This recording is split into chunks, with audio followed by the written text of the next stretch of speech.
Hello, everybody, and welcome to a Slice of Gaming podcast, episode 115 for September 12th, 2025. I'm your host, the Uncharted Wolf, and I'm joined today by two very special people to talk all things, mostly Nintendo, but some stuff all around the industry as well. Light news week, but we've been playing a lot of games, so there's also a lot to catch up on in that department. And overall, I think it's going to be a good show. I am joined by Bench, finally making his return. Yes, I am back after suffering many of ailments, and Nintendo is also back, so there's a cause to celebrate.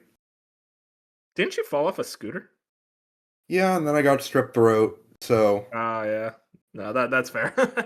Dude, strep throat is the fucking worst, because then it's like, what do? I just have to live with this. Well, it was weird, Uh, because only one side of my throat had it, which was very one weird. side? Well, Like, right only side? only the right side was extremely swollen and in pain, and the left side was like any other day. I don't think I've ever heard of something like That's that. That's wild. Weird. Yeah, I've never heard of that either. It was weird. That other voice you hear is my main man, Bop. How you doing today, Bop? Doing good. It's crazy you're saying it's a light news week when we are less than 12 hours off of a 1 hour Nintendo Direct that's going to take up a lot of today. Light news week outside of the Direct is what I meant to mean. That's fair. Because it was like a light week, and then Nintendo was like, "Here's a Direct." It's like, "Oh, okay, well there we go." Seriously, I'm doing good. I'm busy, man. Hey, don't have a full-time job and decide to go back to grad school. That is not advisable. That's what I'm trying to avoid. Oh, Bob, what is this? Like, you're not filling in for anyone today? Now I could tell you're really busy. Yes, I'm too busy for someone to fill in. Like, it's crazy. Well, if you guys want to find more of us, we're on YouTube, Spotify, Apple Podcasts, at A Slice of Gaming. Follow us on Twitter and Blue Sky, also at A Slice of Gaming. And also, like the podcast, review us on Apple Podcasts. Helps us out a ton. With that, I think we're ready to just get right into this podcast. Ladies and gentlemen, there was a Nintendo Direct from when we were recording earlier today, September 12th, 2025. Direct on a Friday, which is very interesting, and also the longest Direct we've had in a while at 60 minutes. Non-console Direct specifically at what's it called? 60 minutes total, so about an hour. 20 minutes were spent around 20 minutes, I want to say. We're on the Mario 40th anniversary stuff, so it kind of explains why the time was elongated. But other than that, we got a lot of announcements, a lot of things to dissect. First and foremost, how did we feel overall? I'll start. I think this was a very solid Direct. I'm kind of sitting here like, yeah, that was good. That's good stuff that I'm excited for, that I want to check out. But I also kind of realized after this Direct, it's like, I'm not going to get that big blowout Nintendo Direct where, here's like what the Switch 2 is going to be like for year 1, year 2, year 3. I kind of expected that almost in a weird way, because I think about like how PlayStation does their showcases when their new consoles come out. And they're like, hey, here's like the first like 2 years of the PlayStation 5. And I just have to accept this. Like, that's just not how Nintendo rolls nowadays. They are very much of the mind of, hey, here's what we're going to be doing for this next quarter, next 2 quarters, really. You're not going to see much past that, really. Which, it's fair. It's the way they do their presentations now.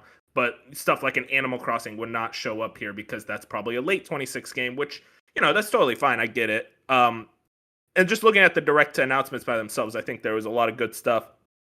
I'd say I wanted more, but I'm also like, I got really what I really wanted.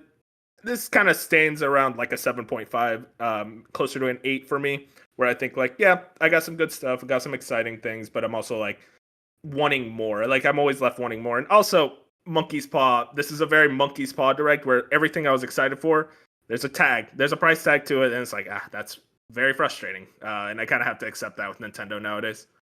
But what about you two?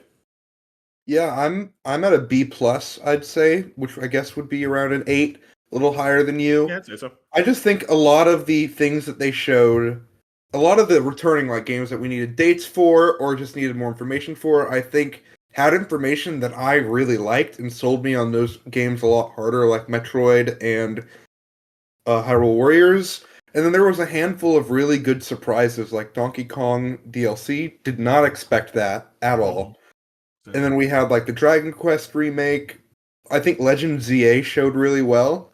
I'm excited for that. And then Danganronpa which we'll get into later, and then the date for Monster Hunter. Like a lot of dates and announcements of things that I'm looking forward to. But I think the pacing is a little off, and then, yeah, the price tags on stuff is just stuff we're gonna have to get used to. But I don't know, as me and Wolf say, we're Nintendo fans, so we're probably gonna buy it. I mean, maybe not everything. Not Listen, everything, but like, there's definitely some stuff I'm like, I shouldn't buy that, but I'm mhm, probably gonna. Like that storybook, I'm like, I'm gonna buy yeah, that. like I'm a bad person. Mario Galaxy 2, like 4K, can't get any better than that. Yeah. No, yeah, I think I'm with you. Where it's like we just kind of used to this by now. They understand like that they could kind of get us by the balls, really, with these Yeah, announcements and things that are exciting in the moment. And then you realize the price tag. It's like, oh wow, okay. But also we buy it anyways. It's just kind of frustrating. It's like, man, I wish they wouldn't price out new fans. I say that, and it's like, well, there's 150 million Switches out there. They look at this. It's like maybe we don't need new fans. Maybe we could just price up, yeah. get more money out of those existing fans, which is a very common trend around the industry that I'm not a big fan of personally. And then they Bob, showed what? that. Oh, sorry, good. And then they showed that one game, Fire Emblem, at the end, which gets those niche fans in that probably didn't buy a Switch day one that will for that. Yeah, maybe. Hopefully. Bob, what about you? How are you feeling? Yeah, I'm surprisingly high on this direct. Oh wow. I made the claim last night. If this is another like vague, not a full blowout direct at an hour long, I'm gonna start my full Nintendo hater arc. But that has been postponed. And Nintendo can Suicide live. postponed. Yeah, Nintendo can live another day. Miyamoto, Because watch out. I really thought like I really liked a lot of what they shown here. They shown a lot, and yeah, it wasn't the blowout that I think like Wolf you said that you wanted or necessarily that I wanted, but we did get a lot. Like Ben said, we got a lot of dates that we didn't have before. That was driving me insane. Mhm. And then we got a lot of we just got a lot of like um content here, and especially from like more third parties that we haven't been getting in previous um in previous directs. So Yeah, third party as ports and whatnot. right, and as well as it was cool to see stuff like Galaxy 2 and the was it the Dragon Quest 7 remake and Yeah. the DK DLC. Like there was a lot of good stuff in here. Also to shout out Hades 2, like the fact that we're getting a Oh yeah, I 1.0 forgot release, about like that. that's massive. And I'm sure we'll talk about that in a little bit. So I'm pretty like I'd give it an 8. I'm pretty happy with this direct. I think it's very clear what the roadmap is for Nintendo. It's just that roadmap is only 2 quarters instead of like you said maybe a year or two, which I'm okay with Mhm. because it is very clear when it wasn't before and it was driving me insane. So Exactly. I think they cleared a lot of things up, which is nice. Yeah, it's interesting looking at the online reception. I feel like I've seen a lot of people say like, "Oh, this is one of the best directs ever," and then I see a lot of people who say like, "This is one of the worst directs." And I don't know. I think both are being a bit hyperbolic. I think this is just overall a very solid direct. Would I have wanted more for the first year of the Switch 2? Yeah, obviously, but I'm also like, I expect like as I said earlier, it's like the first 2 quarters or the next 2 quarters is usually how these directs roll out, and then the next direct is going to talk about the next 2 quarters. They don't do the here's the entire slate for the next year because they don't like delaying. That's very much a thing that Nintendo doesn't like to do. They always avoid doing. And in fact, they actually like pushing stuff up, like with Xenoblade Chronicles 3 being pushed up 2 months because they wanted to make sure they were like, oh, it's ready, so we might as well push this up, replace states with Splatoon 3. I think that was 2022 they did that. It's very interesting as a business strategy, especially when you look at like Microsoft and the way they announce stuff, the way Sony announces stuff, which they're starting to kind of go closer to that Nintendo style of announcement, especially Sony, where Sony does not talk about anything. Like we don't know what's coming out in 2026 from Sony because they're going to talk about it in 2026. And Bench, I think you made a great point. It's like I do think the pacing felt very off for this direct. It felt like Yep. things were placed in a weird areas and they started out with like, these are the games only coming to Switch 1, and it's like, I don't know if you really I don't know if those games needed a spotlight. I don't mean to be Yeah. disrespectful, but it's like they don't even have Switch 2 versions. Like, obviously Tomodachi Life gets a spotlight, but it's like, I don't know if those games needed it.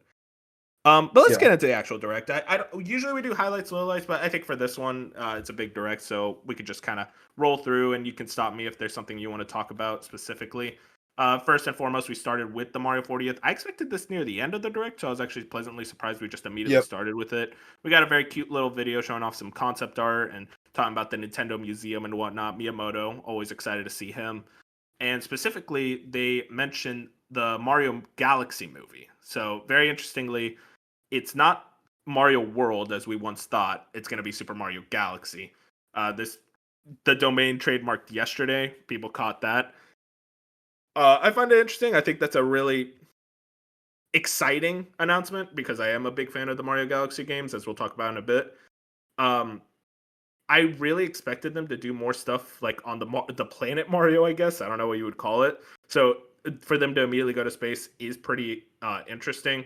Though, as they said, there's supposed to be a lot of influence from all the Mario games, not just Galaxy. So I'm very curious about this. How you guys feeling about Mario Movie 2? April 2026 is when it's coming out. I would have preferred Mario Galaxy. I mean, no, Mario World. Oh, I really? think and I'm like a Galaxy diehard, and I liked World, but it's not like the end all be all. But I think just the slow build up to Galaxy probably would have been better. I would have preferred to Mm-hmm. stick around.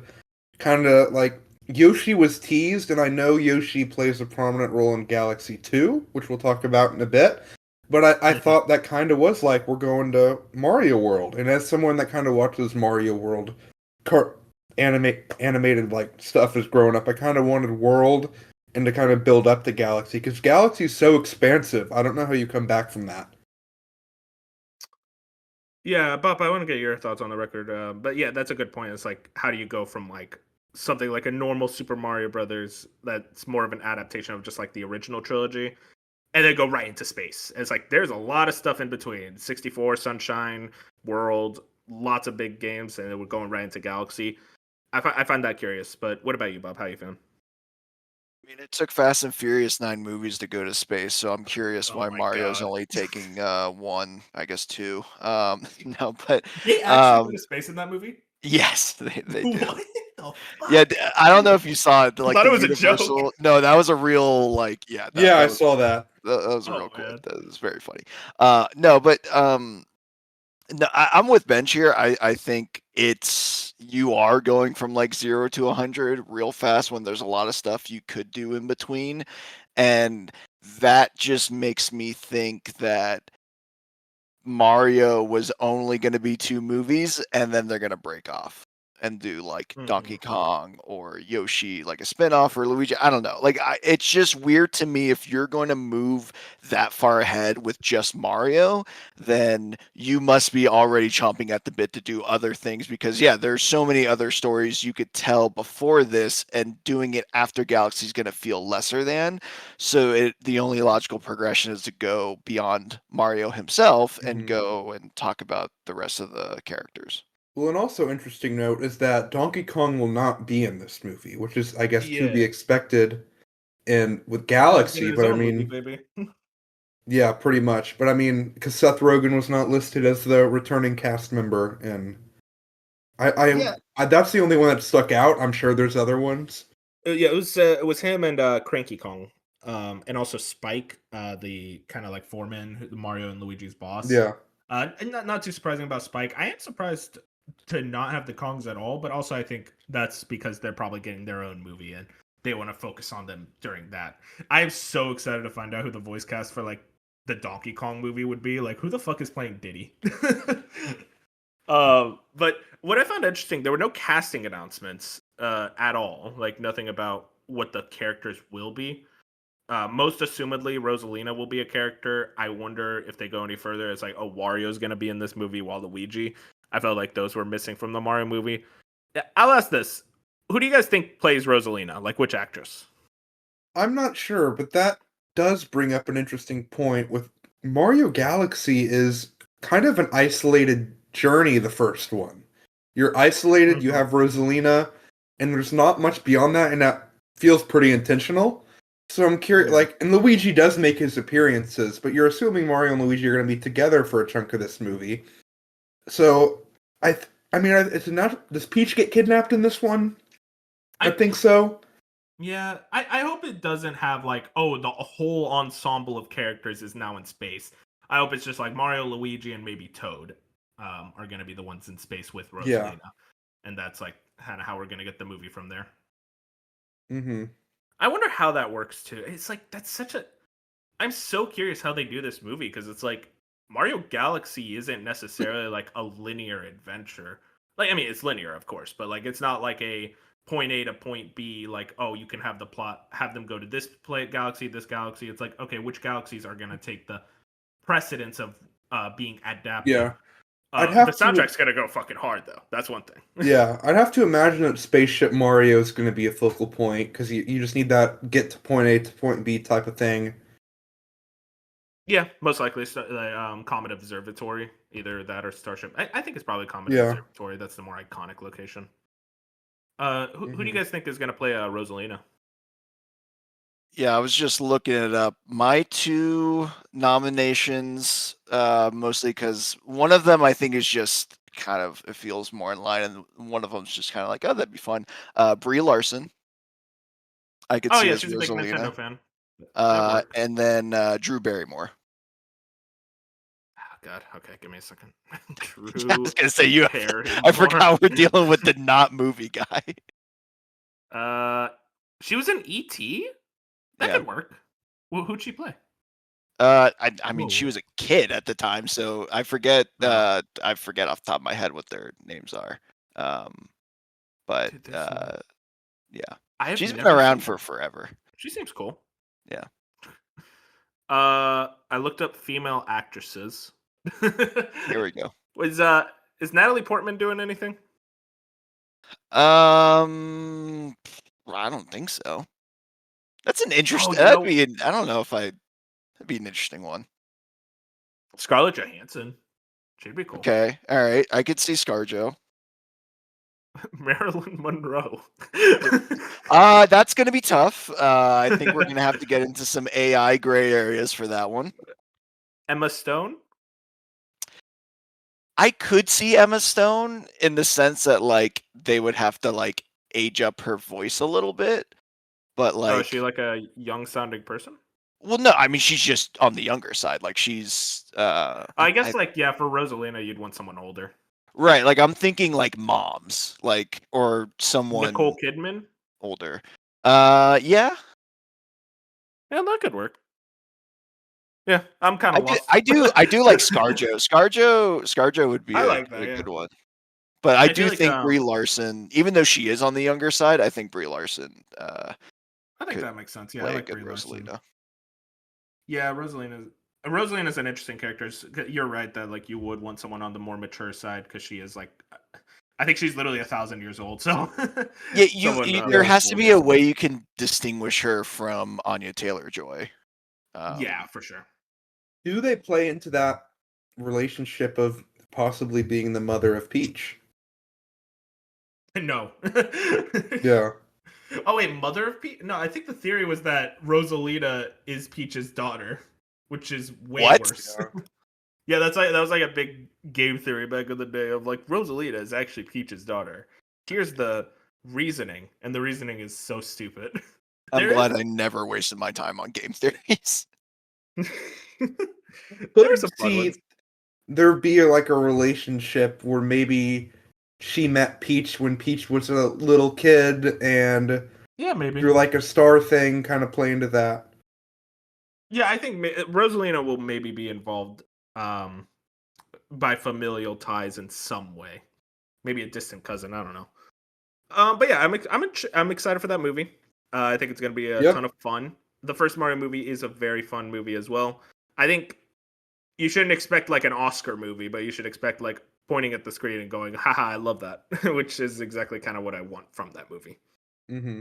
I also need to shout out my nephew real quick because he has gone on a journey through Mario, I think like the last year or two.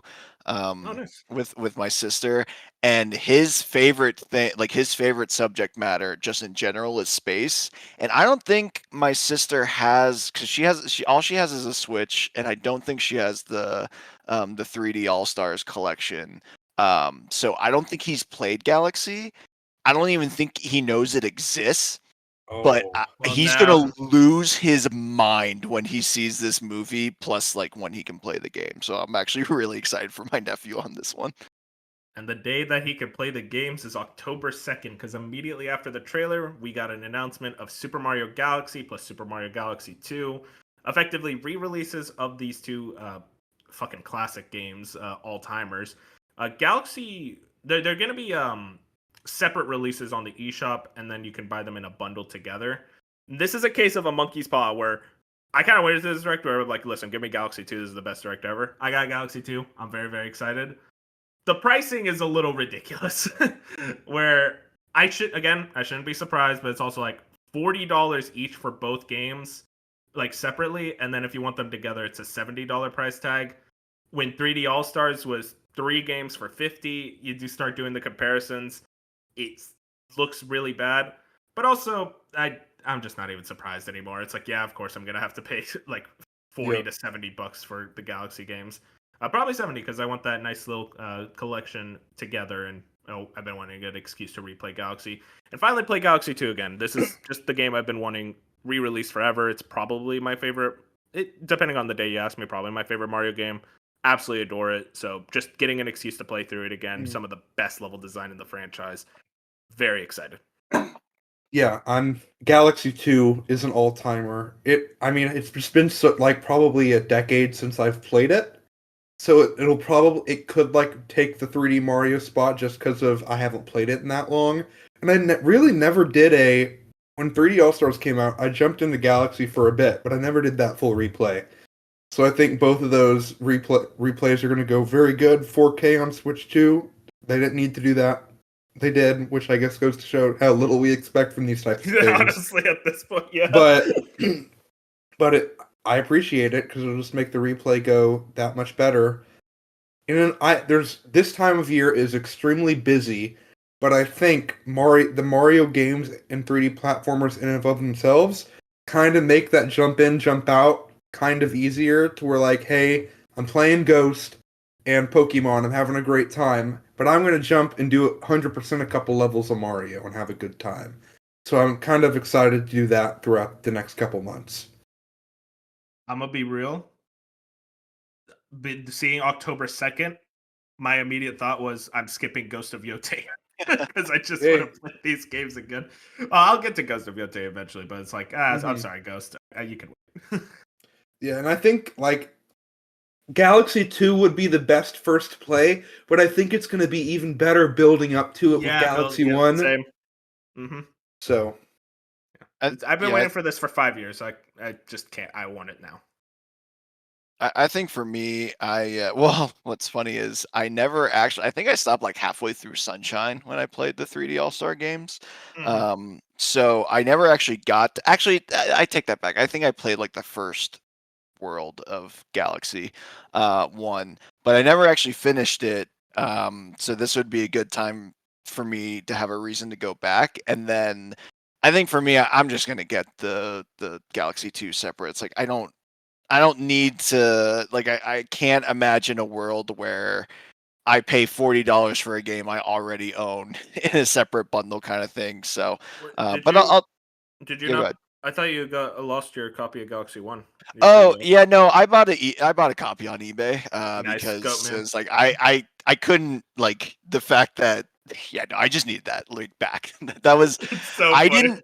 didn't replace a lot of those cartridges. Yeah, to fill everyone in, I threw away an old case for my Switch 1 when I got a new one. Forgot all of my cartridges were in the little like pockets in them, and so those are just gone. So I funny. didn't replace most of those, but the two I did replace were Odyssey and 3D All Stars, because it's like, yeah, okay, I kind of need those. Yeah, I get that. It's very funny though. It's just like, yeah, you know what? I'm not gonna pay $80 or $70 for a game I already spent money to get back this year. Yeah, it's But yeah, honestly, yeah. Very exciting. Again, that price tag is frustrating, but it's the usual monkey's paw with Nintendo. I just got to spend money if I want to play Wii ports. But hey, 4K on Switch too, baby. Next was Mario Tennis Fever. This was very surprising to me. I thought we would get Mario Baseball next. I was not expecting Mario Tennis to come back. I can't really begin to care that much because it's just I'm not a Mario sports guy, but I do think there's some interesting details, specifically 38 characters at launch. If there's one thing about the Mario sports games, they love piecing that content, piecemealing it super hard, and saying like you can play as Pauline like 3 months after the game came out. So the fact that it's like no, here it is, it's all there at launch, or at least with the characters wise. We'll see about all the extra modes. The story mode looked pretty interesting, but Bob, I need to get you on the record, Mr. Sports. How are we feeling about Mario Tennis Fever? Is this the return of Mario Sports that we needed? Fourth time. Cautiously optimistic. Yeah, I mean, how many times can I get burned and come walking back, right? So I'm cautiously optimistic. It was funny because when they first panned to it, the tennis stadium kind of looked big, and I was like, oh my god, is that like a baseball like stadium with Yeah, the same. dome open? Like I really thought it was baseball for a second, and I Uh-huh. got really excited. I was like, okay. I mean, tennis is fine. It's just baseball. We haven't had one in a while, so I think that's why everyone was Since predicting the it. Wii. Yeah, but either way, um, yeah, Mario Tennis Aces on Switch One was a absolute disappointment. For I Oh, think really? most sports fans, yeah, I think it was one of those things where people were happy about it, and then the more they play it, they're like, and like honestly, that was the same with Mario Golf Super Rush. Oh man, So Mario Golf. yeah, that one definitely left a sour taste in my The mouth. worst one was Strikers by far. Strikers was a Yeah, fucking travesty. Yep. Dude, I cannot believe the odd line for Strikers. I'm like, it is 2022, Nintendo. What are we doing here? and yeah, it's like they didn't even try with strikers, which was Mm-hmm. very frustrating. So with this, I think it scared me because they literally didn't talk about the story until right at the close to the end of the trailer, and I'm like, are they really not? Because if they didn't have one at all, it was an immediate skip. But Mm-hmm. now, and like the story mode is kind of interesting, like intertwining the baby Mario like characters into that as kind of like a Maybe oh Waluigi. yeah, right. Yeah, shout out First one. Baby Waluigi and Baby Wario. That'll be Mario Kart DLC soon, I hope. Oh yeah. But I think that's a good premise to kind of like start your tennis journey and you learn all the moves. Also, it did seem small for them to call out like, oh, you can like slide and I think it was just dive for your shots, and it's like those are the attention to detail things that matter in these games because you're going to be playing a lot of tennis. So, and I also thought like the fever rackets were an interesting, I guess, gimmick for all intents and purposes. So yeah, I like on paper it sounds good, but so did all of the sports games on Switch before we actually played them. So You gotta I wait. Yep. just I can't like invest in this game until I see reviews until I see gameplay and to see how long the story mode is, because if the story mode, sorry, if it's under like 4 hours like the golf one was and like the tennis one was, that's just not that's not good enough It's not for a $70. for a franchise that used to have full blown RPGs in their Mm-hmm. sports like story modes. So Yeah, it's like it's weird when you look at the Switch generation and how many franchises came back. It's like, wow, this franchise is better than ever. This franchise, like Mario, Zelda. I was gonna say Pokemon, not Pokemon. But a like little bit. all these franchises had like major comebacks and were doing such awesome things on the Switch. And then Mario Sports was like, oh my god, it just kept getting worse. Every single one was worse than the last one. What's interesting, I think my assumption is this is Camelot again, which their last one was Mario Golf because Strikers was next level. So it's I want to believe that they learned their lessons from Mario Tennis Aces, which if you ask anyone, like that was by far the best of the three sports games, even if it still wasn't up to par. I just think it's like you can't mess this up again because this is the fourth time, and it's like this is by far the franchise of Mario Sports as a whole that people have been the most frustrated with. Bench, do you have any thoughts on Mario Tennis, or are we good to move on? Yeah, I like Bob. I have some hope that this could be something really good. All right. Moving on, Super Mario Bros. Wonder Switch 2 Edition plus meetup in Bella Bell Park. Shout outs to Bella Bell Park. I will be meeting you guys over there. Interesting little update. Not the Switch 2 Edition I personally would have wanted. It's very much more, at least how they showed it in the direct, it seems more multiplayer focused, which is like, okay, sure. They did just at the end go, oh, by the way, here's some like extra stuff that showed off the fucking Koopalings and like some new levels, which is like, that's the stuff I was curious about. So I don't know. I would have preferred like a big challenge level pack or something, because the big problem with that game, as much as I loved it, I thought it was way too easy. So to just have it be like, hey, here's Mario Wonder, here's some multiplayer modes, oh, and maybe some extra stuff, and it's like, not. I'm excited, but I'm also like cautious that it's going to be a lot less than I personally would have wanted. The internet detectives did find that Rosalina is in the Oh, game, yeah. I was looking. and the elephant Rosalina may as well break the internet. That's bad. No, I don't like that. Yeah. But yeah, exciting. Rosalina is actually really exciting to me. I love Rosalina. hmm I'll probably do a full replay when that comes out, because I like that game a lot. I want to go back to it. Next up, Yoshi and the Mysterious Book. This is interesting. A new Yoshi game, assumedly developed by Goodfeel, which their last game was in 2024. Yeah, 2024 was Princess Peach Showtime, which was kind of bad. Not a good game.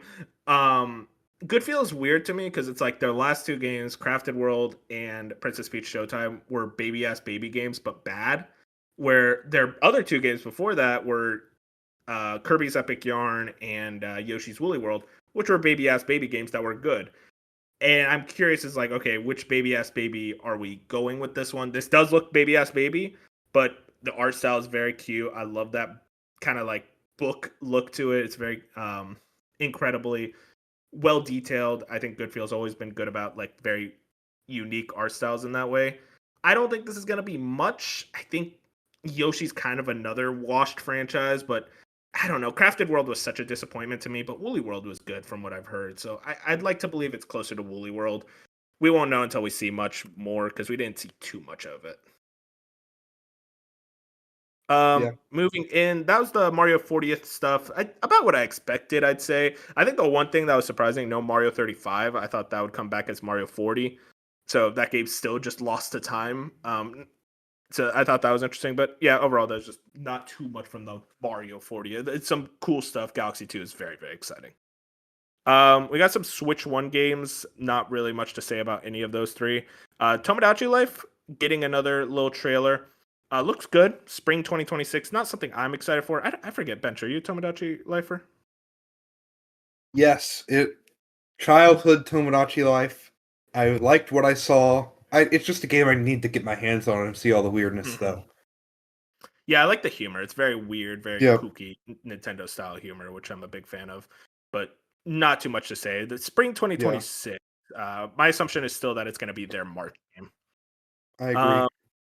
And then Mortal Kombat Legacy Collection got a trailer, looks good. Final Fantasy VII Integrate, we got some interesting details about this. So it's January 22nd. This is going into next year. They then kind of outline more of it. Apparently, if you, I kind of caught a glimpse of this. If you buy the game, you get the original FF7 for free, which is actually really cool. And also, it seems that the entire trilogy is going to be coming to Switch 2, which is very exciting. And Xbox. And Xbox, yeah. But yeah, I guess bigger is like PC as well. Well, yeah, the wording is interesting, because it says the remake trilogy will also be making its way to Switch 2, Xbox, blah, blah, blah, blah. It doesn't say like day one or anything. So yeah, this is just confirming what we already knew, is that eventually it's going to make its way to the other platforms. I think Square Enix looked at the sales of Rebirth and they were like, we kind of do want that Switch 2 and Xbox and PC money all on day one. I think they want to try to get as many sales as possible for that game. For sure. I agree with that. I just don't think that's what this tweet is saying. I think it's saying yeah, it's going to come, but I think you're going to have to wait 6 months like you did with the PC version of Remake or whatever, whatever that exclusive period is. I hope they don't do another exclusivity because I think that's a game that really gets helped a lot by having a PC version day one. At the Oh very my least, a god, PC yeah. version. Yeah. Moving in to Hades 2. Here we Got go. a date. This is fucked up. September 25th. So literally in 2 weeks we will get Hades 2 1.0. One of my most anticipated games for the year. Man, it looks awesome. That cutscene that they showed off looks absolutely gorgeous. I love that art style. And it's just we played this game, you and me, Bob, during the the beta or early access. Yeah. We both absolutely loved it. We beat Chronos pre-nerf, so shout out to that. Yeah, that's right. Yeah, so I think this is going to be awesome. September 25th. Inconvenient, but I'll make time for Hades. This game's awesome. Yeah, pour one out for Fusion. Well, I guess both pour one out and congratulate him because he got his. I mean, you guys were talking about it with him last week, about how like Hades 2, or Hades and Hollow Knight, Hades 1 and Hollow Knight 1 are like two of his all-time most beloved games, and now the sequels are releasing within 2 weeks of each other. I don't know how he's going to decide his game of the year. He might just abstain overall. I have no idea, but He's going to default to Mario Galaxy 2 on Switch 2. yeah, there we go. Actually, the Lost Levels. I think he's going to give it to the Lost Levels this year. But no, I'm really really excited because yeah, I have not played since the OG early access. Was that last year? What was? Early, when it first dropped on early access. That was last year, Oh right? yeah, early last year, like around April. Yeah. Oh right, because yeah, we had it. There was controversy about Game of the Year last year. Yeah. I have not touched this game in probably a year and a half, which is crazy to think about. But I probably put in like 25 hours when the early access first dropped, and yeah, beat the main boss, and then pretty much did everything I could at that time, and then was like, okay, like I'm good. I'm good with waiting until 1.0. So I'm really really excited, and yeah, this does complicate game of the year because that is a excellent video game, and just in general, like now. You would have to imagine for like the Game Awards, they're not, just kind of going ahead here for a second, they're probably going to include both Silksong and Hades too. Like I don't usually it's like, oh, one indie usually makes it, but it's like I don't see how both of these don't get on there for Game of the Year. I think your Game of the Year is going to be easy, Bob. Split Fiction gets cut. Yeah, probably. I don't know. It depends. No, I'm not saying for us. I'm saying for like the TGAs, like. Oh, okay. I was like, yeah. Bob, your favorite game of all time came out this year. You don't get to go. Maybe Hades. Correct, but I'm saying for like the TGAs, like I think usually it's like 5 AAAs or 4 AAAs and 1 indie game. They kind of like. There's just no way they don't include both of those this year. Yeah. Oh, and for anyone curious, when I said Bob's favorite game of all time came out this year, I was referring to Mario Kart World, that he's spent a long time playing. Yes. Moving into, got a quick little thing about Kirby Air Riders. Some amiibos look great. And a second direct, I'll be there. Hyrule Warriors Age of Imprisonment got a date and a big little gameplay demo. These Warrior games are weird for me. I feel like I'm good for them every 2 years. But I think the last one I played was 2 years ago. So I don't know. I'm debating. I didn't play Age of Calamity though, and it was fantastic. I kind of need to play that. But Ben, how are you feeling about this? I know you're excited for this. Yeah, I was definitely on the road of thinking this could slip into January, and I'm very glad it is not because I already have something to play in January. But yeah, everything they're showing looks great. I think this is going to be mostly canon. I think it could you gotta be mostly hope, canon because that was the big issue. But a lot of what they showed, I think it'll be expanded canon. Like I don't think you're gonna have the time traveling like that was in Age of Calamity. Is what I'm trying to say. Yeah. The way they're marketing this is they're really expanding Tears of the Kingdom's lore, which I think on its own was very good. So I think getting more of that imprisoning war and seeing that world of Hyrule, and I'm in what's guessing one final hoorah is kind of like it's going to be fun to see like that old version as well. I think the Warriors gameplay is great. all the gameplay we're seeing looks like a good frame rate. I wouldn't say stable, but it's not 30. So Yeah, it looks just closer to everything 60. we're seeing, like in the cutscene, they go all out with the cutscenes in these Warriors games and the music in these Warriors games that they just didn't do in those Breath of the Wild and Tears of the Kingdom because they have more creative freedom, especially like War. Obviously, is going to be pretty crazy. So I'm very excited. Definitely day one for me. It's honestly this outside of Donkey Kong, this could be like my favorite Switch 2 game this year. Oof.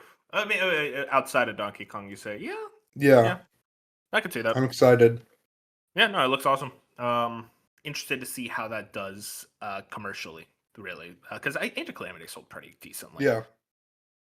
Next up, Dragon Quest VII Reimagined. We got some teasers about this, or like teases from like kind of leakers and whatnot about Square doing a Dragon Quest VII remake.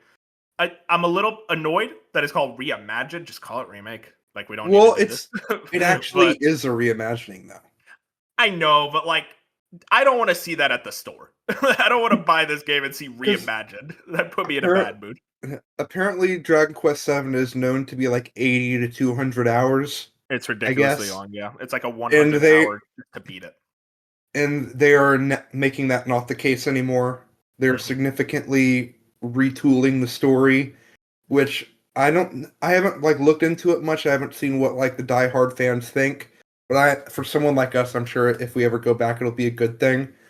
And part of me wonders if it's Clay Tech Works making this one because originally it looked like that Bravely Default style. It's Clay So Tech Works. Remind me, what did they do? Bravely Default 2. Oh, I don't think so because I feel like they'd be working on an original game. Yeah, I mean, but I do think this looks good. It's not sure if it's like a day one game, but I mean, it gives me hope for that 7, 8, 9 treatment because I know 8 is specifically like heralded as besides 11 like one of the best. So now that they're doing the original trilogy, that's pretty much done. They're moving on, and that gives me hope for the rest of the games.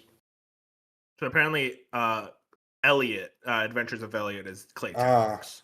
Okay. So that makes more sense. Mm-hmm. But yeah, I can imagine this is like probably one of the internal teams within Square Enix doing that. Mm-hmm. I'm excited.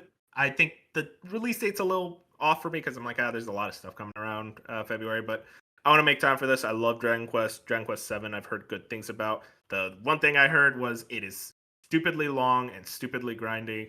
And if they're like, hey, we're going back, we're just going to completely remove that grinding. We're going to make this a much more streamlined experience. That gets me way more excited. Art style wise, I'm into it, except for like a couple characters where I'm like, that guy didn't translate this art style. I feel like you could have like messed around with his face a bit more. But otherwise, I think this looks great. Excited to see more of it. Faces were the funniest part, by far. Oh, sorry. Oh yeah, we get Nintendo Classics and NSO update for Virtual Boy. I fucking love this. This is the type of shit me and Jack especially nerd out about is failed consoles, and the Virtual Boy is definitely one of them. One that I thought Nintendo would never reference again, so the fact that they're effectively re-releasing it gets me very excited. And then it's the monkey's paw, just like with Galaxy 1 and 2, where it's like, no, you cannot play these unless you get the Virtual Boy, what's it called? Like kind of the miniature. I don't know what you would call it.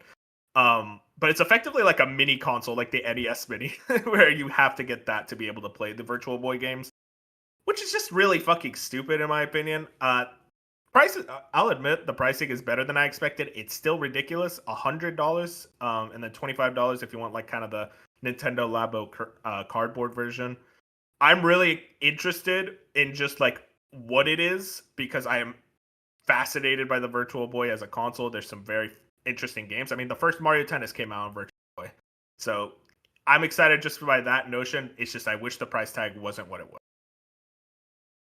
Am I crazy, or is it just like the Virtual Boy isn't like the thing you buy for it isn't plugged into anything else? So is it not just a dock for the Switch that then? It's effectively a dock. The Right. Virtual Boy is not like there's a controller for the Virtual Boy, but I don't think that's coming with this. I think what you're getting, they probably make you you're playing with use a a Pro Pro controller. controller or Yeah. your Joy-Cons, really, because it doesn't Mhm. have Joy-Cons in the when they You plug it basically in. stick your Switch inside that compartment for the Virtual Boy, so it's Yeah, so effectively a dock. Right, it's because the cardboard version reminds me a lot of like Google Cardboard, where if you Yeah. didn't have a VR headset, you could put your phone in the little cardboard thing, and then it would Mhm. still do the VR effects. So Nintendo Labo VR was the same way. right, yeah, exactly. So yeah, it's crazy that they're charging like I get it, but It seems like the build quality is very strong, but like, yeah, $100 is crazy. yeah, $100 for that, but it's also $100 for the novelty of having like a Virtual Boy again, Yeah. kind of thing. So I get that, and I think that's the funny thing is that's probably why Nintendo brought it back. They're like, wait, we could make how much money on this? Like for essentially a piece of plastic. Yeah. Did they say which NSO pack this is going under? Because I would imagine it would Probably its be own the. thing. Oh, you don't No, they think it'll said be bunched no. into? They said it plus expansion pack. I think was on the trailer. Oh, that's what you mean. Yeah, it's an expansion pack. Okay, yeah, because I was like, "There's no way this is in the base." No. Oh yeah, it does say exclusively for NSO plus expansion pack members. Okay, cool. Yeah. Interesting. I'm excited by the just sheer novelty of it, but it is a very fascinating. I'm glad they're able to joke about the. That's kind of how I feel. Also interestingly, the first SMT game released in the West came out on Virtual Boy, Jack Brothers, which is a spin-off, and I find that very, very funny. Moving on, we got third party Switch 2 editions, like just only 4, but like I found that pretty interesting. Pirate Warriors 4, Overcooked 2 is getting the camera, Stardew Valley getting mouse controls, and Human Fall Flat apparently getting new levels. I just found that interesting. That's like, okay, apparently third parties 2 edition as well.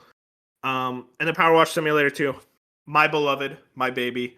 Still no date, which is fucking insane. There are 3 months left in the year, but it's still supposedly fall 2025. I'm excited, but I'm also like, I'm ready for the date. I didn't need to see more. It's Power Wash Simulator. Suika Game Planet. This is just a new version of Suika Game. I never played Suika Game, so nothing really to say there. It was like a really big thing on Twitch for a while. I just remember. And then we got a Metroid Prime 4 Beyond trailer. And this is, again, a situation, a bit of a monkey spot. Not as bad, because I think the trailer gets me very excited. The motorcycle looks sick, even if I'm a little worried about open world Metroid Prime is not really where I wanted the direction of the series to go. And the like kind of desert doesn't necessarily look the best. But I'm also like, it's more Metroid Prime, and that gets me extremely excited. And those amiibo are very cool, especially the one on a motorcycle. That gets me very excited.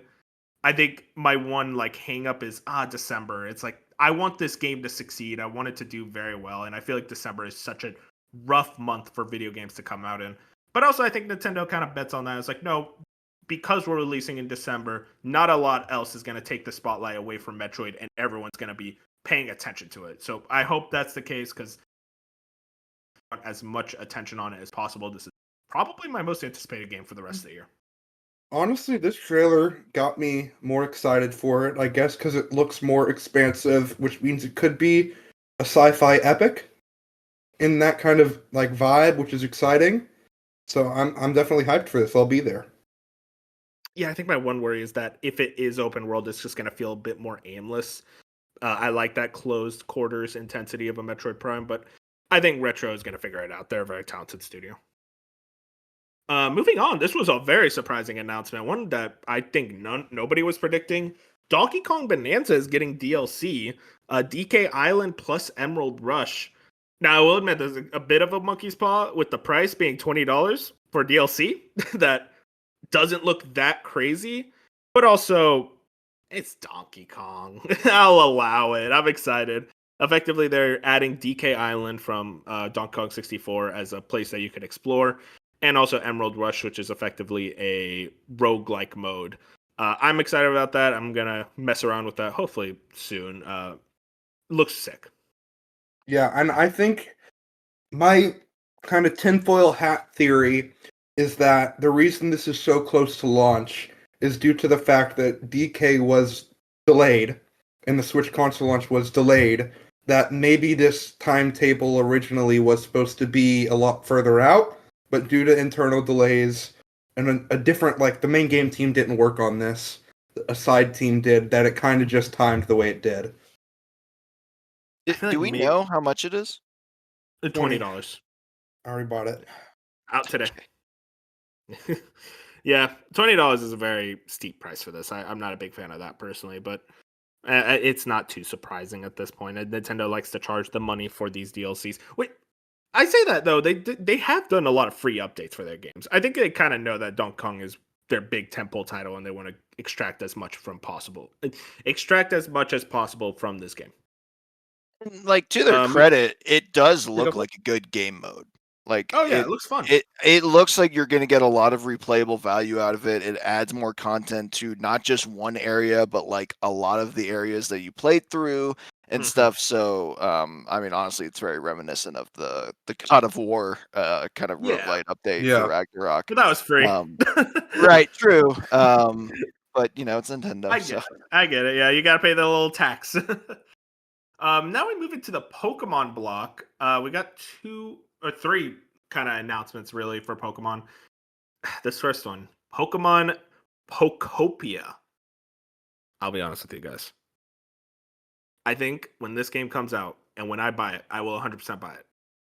This might be in the running for my least favorite game of all time. I look at it Really? and it just upsets me. Mainly, I look at Ditto as a human. Genuinely, I think the worst thing that has ever come out of the Pokemon franchise is that design. Now, I say all that, I'm kind of interested. I want to play it. Kind of ditto, like learning moves from other Pokemon and like the body changing is kind of neat. It just looks so dumb. Bob, you know what I was thinking the whole time was like, damn, Nintendo just made their own Power World. They got all mad at Power World, dude. I was like, oh yeah, well we're gonna make our own Power World with our Pokemon, bitch. Yeah, right. I mean, I definitely got Power World vibes from it too. But it is interesting because this is being co-developed by Koei Tecmo. Yeah. And so the rumor is that this is literally the Dragon Quest Builders team Oh yeah, that cooperating with wouldn't Game surprise me. Freak to make this game. So it's going to be very reminiscent Wait, because like no, was that Dragon Quest Builders was Koei Tecmo? that's just what I heard. I did not look into this at all. I'm just reading random comments on the internet, but that seems to be Yeah, it was. where You're right. people are like they're saying like, oh, and that's why we never got a third Dragon Quest Builders was because they Game Freak contracted them to work on this Mhm. game. I'm like, okay, outside of the Ditto human looks terrifying. Yeah. But like it does look like a decent cozy game, especially it's like, dude, cozy game and Pokemon like are That almost sells itself. it's almost one circle. It's not even a Venn diagram, it's just one circle. Mhm. So I think this is going to do really well, and it reminds me a lot of like when Minecraft made Minecraft Dungeons, where it's like, okay, yeah, it's Diablo, but it's Diablo with Minecraft IP. This is just a cozy, whether you want to call it Animal Crossing, Minecraft, Dragon Quest Builders, whatever, with Pokemon IP. And it was very interesting that a lot of the, I guess, outer gaming commentary was, oh, this is such a cool idea. And it's like, this is not a new idea. Like this is just Pokemon slapping their IP on something, and that part of the conversation just kind of bothered me a little bit. But I do think this will work, and I think there's absolutely an audience for this, and I think it'll be really well. The one thing I will say is that I hope the mechanics are deep because I'm sure you guys didn't pay much attention to it, but that Tales of the Shire game, that Hobbit like cozy game that came out to like a 60 or whatever on Oh my OpenCritic god, earlier yeah. this year.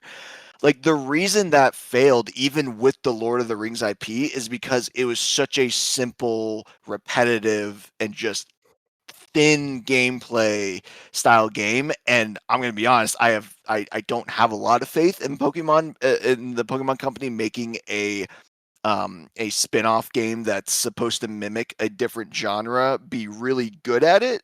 So that's like the one thing is like, what will, like, once the novelty wears off, is this actually going to be a good type of this game? And it could be. It very well could be. I thought near the end that there was a lot of It looks depth being cool. shown, but like I unfortunately just have my hesitations because I'm on my Pokemon hater arc right now.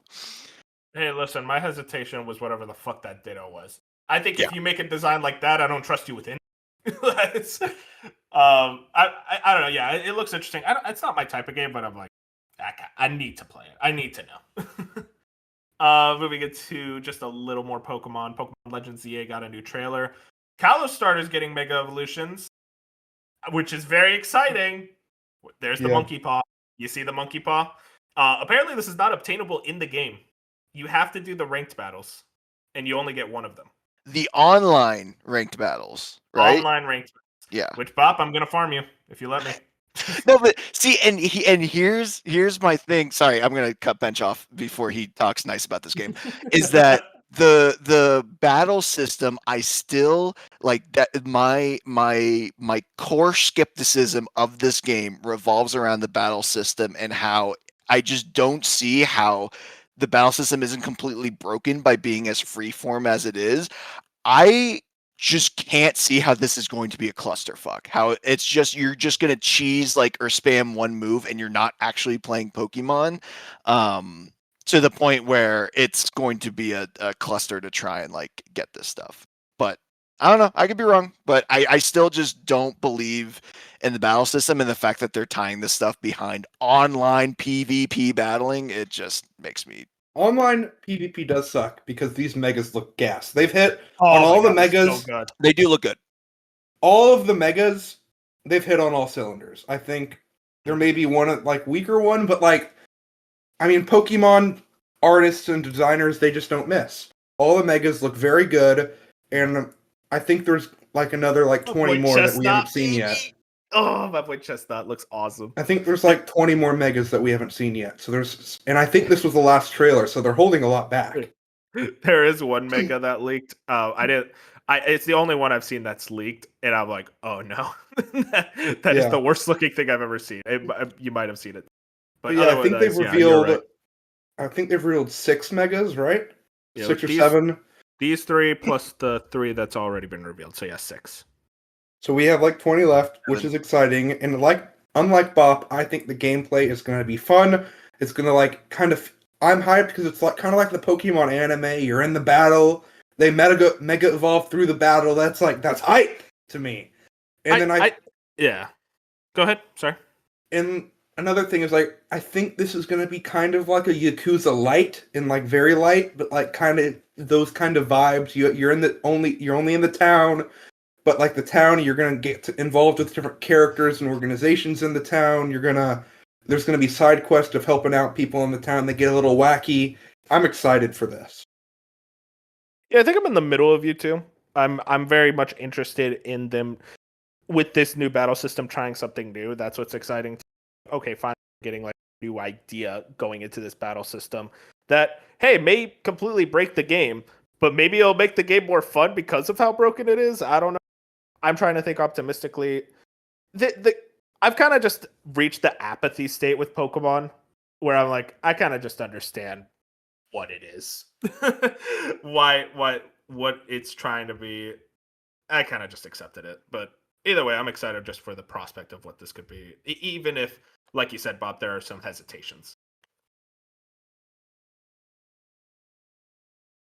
And then we last got the Pokemon Legends ZA announcement, Mega Dimensions. I just think it's weird to announce DLC before the game's out. Bench, there's no way you could defend this. There's no way. I'm gonna defend it. Jesus, go ahead, defend it. I like knowing that there's additional content for a game that I will probably really enjoy, and I'm gonna pre-order the DLC when the game comes out because I'm that type of fan. Pokemon has always done this, and I don't think it's a controversial take to say that Pokemon DLC has been pretty good. I know you're not the biggest fan of Scarlet and Violet DLC. I was, and Sword and Shield DLC I think are some of the best Pokemon content they've put out in the last decade. So I think there's a lot to reading in the descriptions. I mean, obviously more megas in the DLC. I love megas to be back. Megas were my childhood. I love everything about it. X and Y Raichu is hype. I like a reason to come back to a game that I enjoy. So I'm excited about the DLC. Sue me, Bop! I love Yeah, when I love when Bench says childhood. Like, bro, that was 5 years ago. 12. Go ahead, Bob. Okay, yeah, Your Honor, here's my lawsuit. It is fucking insane. The game is still a month out from launch to be like, oh yeah, and if you want more of it, you're gonna have to pay for it. Rather, just put the DLC in the game. The game isn't out yet. Like, what are we doing? You don't like put the cart before the horse. And like, yes, it's been in Scarlet and Violet and Sword and Shield, and to an extent the third versions of the older games. Like, yes, it is common for there to be some sort of DLC or expansion to these games, but they're not announced before launch. And just to be like, oh, here are 2 mega evolutions for the DLC. Don't you want that? It's like, you gonna tell me anything else about the DLC, or am I just paying $25 for Raichu? Like, that part just blows my mind. But then also, what's I gonna say? Oh, Legends Arceus. Because here is my actual problem with it: is that Legends Arceus told a complete story through the base game. And granted, so did Scarlet and Violet, even though it had DLC. I just feel like with Megas being involved in the as like a prominent figure in this DLC, something just tells me that the story is not going to be complete until you do the DLC, and then it's like one continuing story that you'll have to pay for, and that's the part that I don't like. The DLC is Hoopa throwing rings all over the place and things getting crazy. I don't think that's going to be connected to the main game. That's fair. This just comes off as like a season pass type joint, which I'm also not really a big fan of, but it's just a thing with the industry. It seems like Pokemon finally caught up. It's like, oh wait, we could do that. I don't like it, but I'm also like just not surprised anymore. Again, pure apathy towards the franchise. I play them when they come out, and I'm like, okay, that was fun, whatever. It could be more. I've kind of. They just didn't have to announce it before the game's even fucking out. Yeah, like, I'm with wait you. a month. Like, because like Bench said, the Donkey Kong Bonanza DLC's probably been done for a while, but they didn't say, hey, before you play the game, get ready for Emerald mode in a couple of months. Like, come on. Like, yeah, I'm with you ridiculous. Right there. Next entry here, Danganronpa 2x2. Bench, this is all you. I don't know anything. This is my game of the show. The biggest surprise. I thought this franchise wasn't going to get a new game. And you might be saying, new game, it's a remake. But you'd be wrong! Because my theory is this is Danganronpa 4. Now hear me out. What does 2 times 2 equal? Fuck 4. off. Fuck off. 4. That is It's not 4. where the theory ends. That's where the theory ends. It is not where the theory ends. Because they have released information that says this new scenario is the size of the original game. It is the original game's 30 to 40 hours, so this new scenario is around that size. And the way they're describing this game, the remake on the Steam site, is that this remake of the original game is just an extra thing. Let me pull up the word for word. Pull it up. You can't start the theory with, guys, what does 2 times 2 equal? No, he had me right there. Like, I'm in. Like, the math checks out. Well, how are you going to dispute that? Purely a math. Purely a math.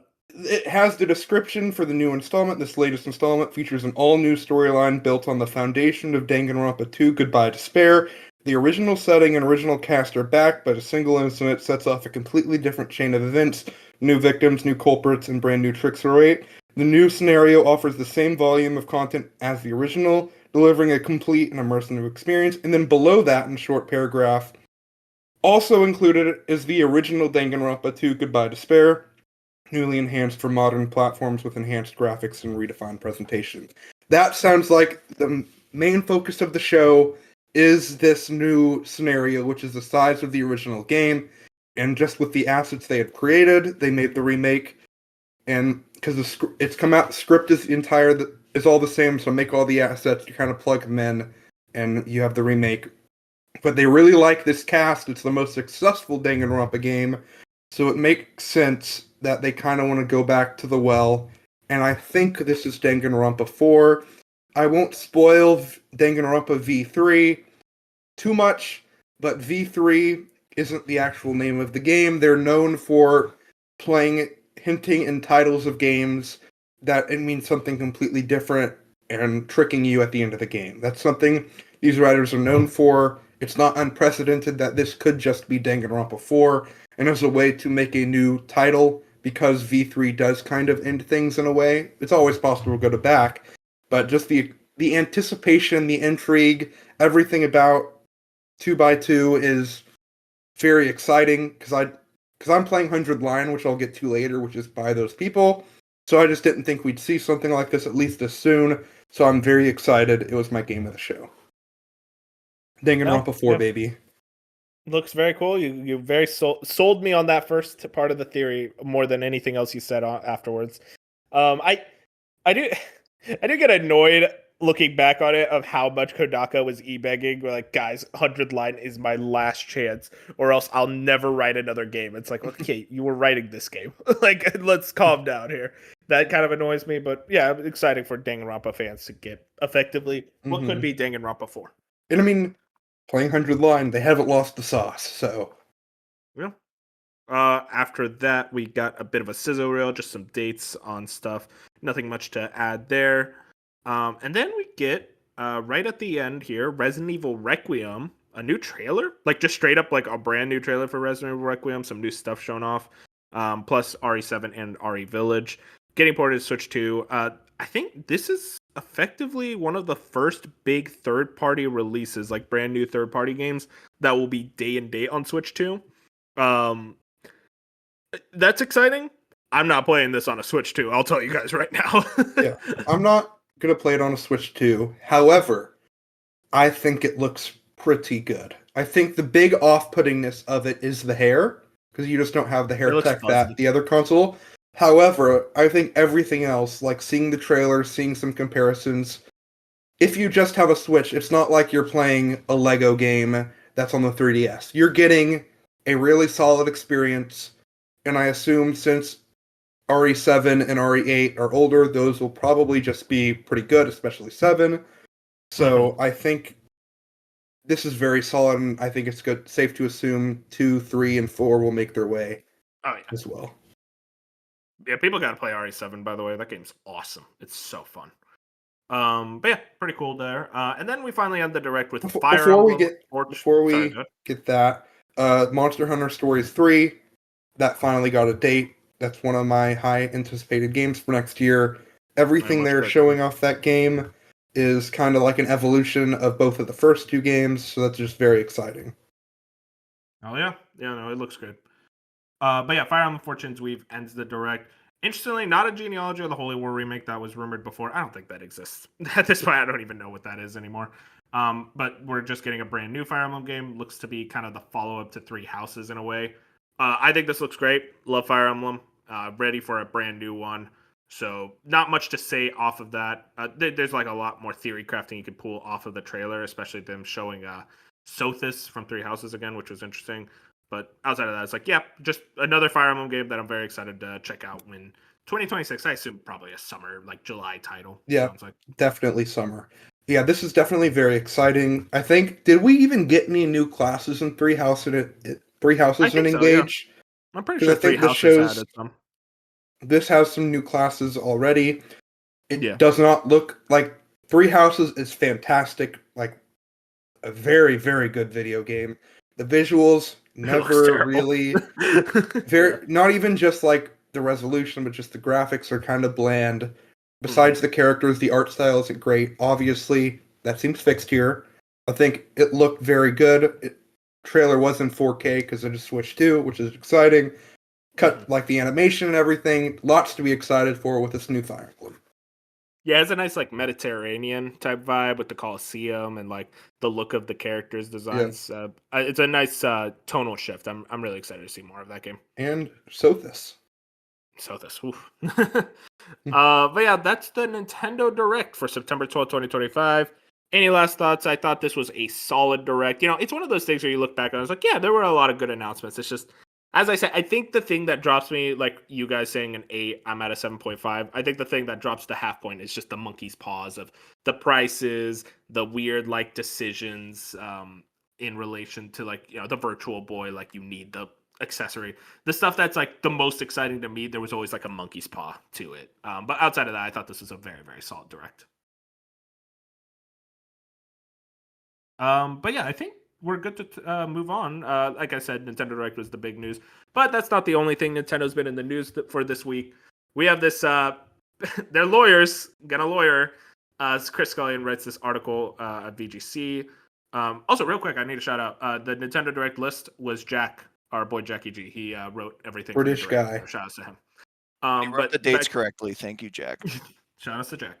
But anyways, back to this patent. Nintendo now has a U.S. patent on summoning characters and making them battle for you. As spotted by GamesFray, Nintendo was granted a patent last week, which covers the action of summoning another character and making them battle on the player's behalf. Specifically, patent describes a situation where a console or other system is being used to run a video game from storage. Player controls a character in a virtual space. The player can perform an input command to make a sub-character appear, i.e. summon another character. The most obvious example of this patent in action is a Pokemon game where a player could summon Pokemon and use them to battle other Pokemon on their behalf. I fucking hate this. I hate patenting game mechanics, especially something like summoning, which like monster battling and summoning, that's pre-Pokemon. That was in Shin Megami Tensei in 1987. And for some reason, Nintendo's allowed to just patent the mechanic of summoning other characters to battle for you. How do I think this will go into effect? I don't think this is going to be used for the Temtems of the world or kind of these Pokemon clones that take a lot of inspiration. I think this is effectively trying to scare off Palworld. I think this is a situation where they want to use this as a, hey, we own this patent. Palworld, you're not allowed to do that. They really want to just sue Palworld and completely destroy it from the ground up, which is just scummy legal behavior. This is the thing about Nintendo that I cannot stand, is this weird obsession with the lawyers and this legal system. Jeff Grubb once said it, and I 100% agree with him. It's like, man, Nintendo makes good games for being a law firm. It's very frustrating that it's like they are so in the business of just trying to remove the competition and not letting other companies innovate upon their ideas. They just don't want that. They're like, no, our ideas are our ideas. Yeah, I'm with you. Like, I wouldn't have as much of a problem with this if Pokemon actually was the one that invented these ideas, but they're not. Yeah. It's like you stole someone's homework and then, like, I don't know, erased or like deleted the study guide, so now everyone has to come to you for the homework. It's like, what do you mean? Like, you copy this off of somebody else. And yeah, it's just crazy how litigious they can be. And I'm kind of with you, even though like Palworld, I think, has already lost almost all of its steam. I mean, that expansion came out last year and like people were clowning the trailer for being in 10 frames per second. It's like player counts pretty low nowadays, and I think it's already kind of out of the limelight. So I hope that's what it's for, because otherwise, yeah, are they going after, like, what else could they potentially be using this for? I guess I could also see them going after like the ROM hacks finally, and saying like that's like infringing on their patent, because they haven't had like a real. But like, I'm with you that they very easily could go after the ROM hacks, but again, I do think this is a case where they're just using this as a ammunition against Palworld because they just have this hatred for the Palworld, which For sure. it did very well on Steam, and they're like, no, we can't allow you to do that. Which just, again, it's just frustrating, like you said. Yeah, and this is just me fear mongering at this point. It's just speculation. Yeah. It just really bothers me to see really any company kind of abuse patent law to like this degree. It's already annoying when like, Neversoft, was it Neversoft patented the Nemesis system? Warner Brothers. Yeah, like that was already like annoying, but hey, at least that is their system that they created. Like, Pokemon, get the fuck out of here, guys. You guys did not like I like, it's 100%. Crazy that it and like them winning that first lawsuit clearly emboldened them. And that's what like is really frustrating, is that some judge clearly was not paying attention, because I still don't think that their first lawsuit held any legal like ground, and yet they still won that, and now it's like, okay, great, now they're just going to go full steam ahead. Yep, 100%. Let's move into our next story. We got some announcements for TGS Tokyo Game Show. Xbox has set their stream for Thursday, September 25th at 7 p.m. JST, 3 a.m. PT. We staying up for this one, boys? Jesus. The stat thing is I've watched the last 2 years live just because. So probably again. That's strong. That's strong, man. I can't do it. No, that's an insane person. Do not reward that behavior.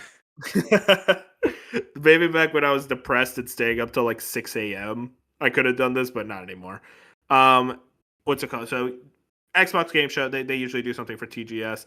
Interestingly, we're hearing a lot of rumors about Forza Horizon 6 being revealed here. I feel like it's a bit weird to reveal the big Forza game at Tokyo Game Show when I feel like the majority of the audience will be asleep. But also, I think they understand it's like Forza sells on its own. We could try to get this as a win for our Japanese audience, yada yada yada. And I think this is gonna be a big win. I'm very interested to see what comes out of this show. Any excitement for you, Bob? I know. I remember when that first leak came out about the cars, and I was kind of poo-pooing it. I've definitely come around on that, and it does seem like 6 will be in Japan. But I could totally seeing it being revealed here because Japan has a huge car culture. Like it is still a very prominent thing over there. So I think a lot of people would care about that at the Tokyo Game Show, as well as obviously the international appeal. And I forget if we've talked about this, but my theory I was talking about with Jack is that this actually makes sense for a reveal because my idea is that this is going to be a spring, early summer game. Like it's not, we're not waiting until next fall. I think we're going to get this within the next 6 to 8 months, and therefore making TGS the perfect time to reveal it because 5 was the showcase in the summer before the fall launch, and so therefore TGS being in the fall and then the game coming out in the spring makes a lot of sense to me. Yeah, I could see that for sure. I think also we're probably going to see a decent amount of RPGs. I saw some people saying Ace Attorney 7. Not going to get my hopes up for that, but who knows, maybe. There was also, God, I want to say that one Xbox game, that RPG that was revealed at Threads the of TGS. Time? Yeah, that could possibly show up again. That game looked really nice. Yeah, that would be sick. I'm expecting a pretty solid show overall. They don't really advertise it as a big showcase, but they're like, hey, check us out. This is something that's always happens every year, and you always get some decent announcements out of it.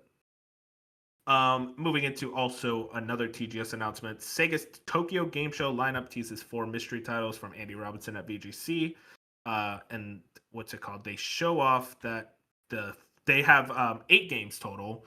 4 of them they've already showed: Sonic Racing Cross Worlds, Virtua Fighter 5, which I swear, Virtua Fighter 5, I've seen a trailer for this game 10 times. It's out. I don't know why I need to keep seeing it. Persona 3 Reload and Persona 5 The Phantom X. 4 more games. I saw some people say some crazy things like Persona 6 is going to be here. No shot. My expectation is it's probably going to be the other super game, or kind of that revival stuff. Crazy Taxi, which I really hope we see. I want to know what that is. What's it called? Jet Set Radio, the Golden Axe game, and then maybe one other. I can't really think. Maybe Do you think Persona 4? No, too early. I think that's way too early. That was a game that was effectively announced to say, "Hey guys, we're making it. See ya." They're going to show more of that sidewalk. The sidewalk. Sega, hire this man. Yeah.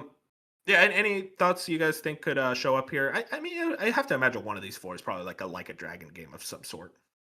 One of them really can just be the Shinobi Villains DLC that's slated for next year. Yeah, that's true. That could be one of them. I think they already showed the what's it called, Dr. Eggman, so they have to reveal the other 2 villains. I really hope Crazy Taxi is here. Bob, I don't know how you feel about Crazy Taxi. I love Crazy Taxi, so I think you're a Crazy Taxi guy, right? Am I wrong? Yeah. Yeah. No further comment. No, that's fair. I I hope it's good. I want to believe it's good. Do we see the new RGG game? That's next year, I mean, that's right? what the Stranger Than Heaven. I could see maybe doing a quick showcase of that. It's here's some content. Yeah. They have already shown it twice, so it's I don't think they're shy about showing it off at all, even if it is still seemingly pretty late next year. The assumption is right now. I do have a But yeah, question real quick it's just hard to predict, regarding honestly. Crazy Taxi. Yeah, what's up? Do we think if it shows up, we're going to be able to get out of the taxi? I'm going to say It's funny. no, but It's funny. clearly that's a controversial take. I accept Crazy Taxi not getting out of the taxi. You Oh, don't need fuck to get out of the taxi. Listen, I'd man. like to. I don't think you need to get out of the taxi for that. I would appreciate it. I'd be down for it. But if it's like, hey, you can't get out of the taxi, I'll accept it. It's different when it's not hyper realistic. Yeah, Just different. Exactly. You get it, Bob. I don't know. I very much could see that happening. I mean, they probably have like a customization because it is supposedly a live service game. So it's like, oh, you want to show off to other friends like your outfit and whatnot. I don't know. I'm interested in what that game is. Jet Set Radio also seems like kind of an easy win, but I don't know. It's just hard to assume right now what those games could be. But right now, we just don't know. I think this will be a solid show. I don't know how much there is to expect out of a Sega at TGS type lineup. Next up, we got this from Tom Henderson over at Insider Gaming. PlayStation 6 is planned to have a detachable disc drive on launch. This is a short one. What's it called? Insider Gaming has learned that PlayStation 6 is planned to have a detachable disc drive when the console launch. For the next generation of PlayStation, several sources who wish to remain anonymous because they were not authorized to talk about company plans have said that the detachable disc drive is here to stay for the next generation. Identical to PS5 and its detachable disc drive, consumers will be able to buy the console individually as a digital console, bundled with the PlayStation 6 as a traditional console, or upgrade later by purchasing the detachable disc drive separately. So that sounds about right. Effectively, it sounds like the disc drive is going to be detachable when you buy it, but you can get that bundled. I'm excited. I'm just happy to learn that it's like it seems like PlayStation is still sticking to discs. They understand that it's like, hey, if we're going to have backwards compatibility, we need to allow a consumer way to acquire discs and put their discs in the console. So it seems like my PS5 collection will still be able to be used for the PS6, and I'm very happy to see that. But yeah, that was a short one. Moving into yet another one that's this one's annoying. This is from VGC Andy Robinson. Yet again, Ubisoft confirms Far Cry will be more predominantly push multiplayer in the future. Speaking on stage at a Saudi Arabia's new global sport conference. Sure. CEO Yves Gamal was asked about the future of the shooter series, which recently fell under the control of a new Tencent-backed subsidiary. According to Guillemot, the goal on Far Cry is really to bring the multiplayer aspects more predominantly pushed so that it can be played for a long time by players. This is really weird because Far Cry multiplayer modes suck. The co-op is fun. I like the co-op in Far Cry games, but notoriously, like you do the multiplayer in like Far Cry 5, like the PvP, it is terrible. There's just no real thought put behind it. I think of this as more like it kind of semi-confirms that Far Cry multiplayer game that's set in Alaska, which I have zero hype for because apparently that's an extraction shooter, and I don't know why you would want an extraction shooter in Far Cry. As a Far Cry fan is a loose term. I was a Far Cry player. The shooting is not very good in Far Cry. It's very like average. So to have it be like, oh hey, here's an average shooter that's now a multiplayer game, I don't know. I don't have any excitement for it. I hate it, but hey, it seems like Ubisoft's gonna Ubisoft. Moving into our next thing. This is a short one. Intergalactic, the Heretic Prophet. This is from Shinobi over on Twitter. We got some details, I think, from a Variety interview with Neil Druckmann. Team is firing on all cylinders. Most expansive Naughty Dog game has ever made. Maybe the most expansive. Troy Baker confirmed to play a role in the game. Tatiana Gabriella was cast alongside HBO's Last of Us Season 2. Feels like she'll be a very iconic and complex and interesting in Naughty Dog tradition. Tony Dalton, also cast in the game after his performance in the HBO show. Already been approached by different Hollywood studios to adapt it, but priority is to be a fantastic video game first. Gameplay, Uncharted was realistic, character-driven action game with emotional storytelling. Last of Us added RPG elements and wide linear design. Continue that trajectory forward, add sci-fi, and you start to get the sense of what we're doing, and then we've got even more ambitious than that. I'm interested in this game. The details, not too much to really parse off of. I feel like Troy Baker being in the game is the most like, yeah, duh, he's in every Naughty Dog game. But outside of that, it seems like Naughty Dog's trying to be very big with this game. Don't know how I feel about that because I feel like their games work as like these linear kind of story experiences. But I'm also interested to see them experiment again after I think like a decade of Last of Us.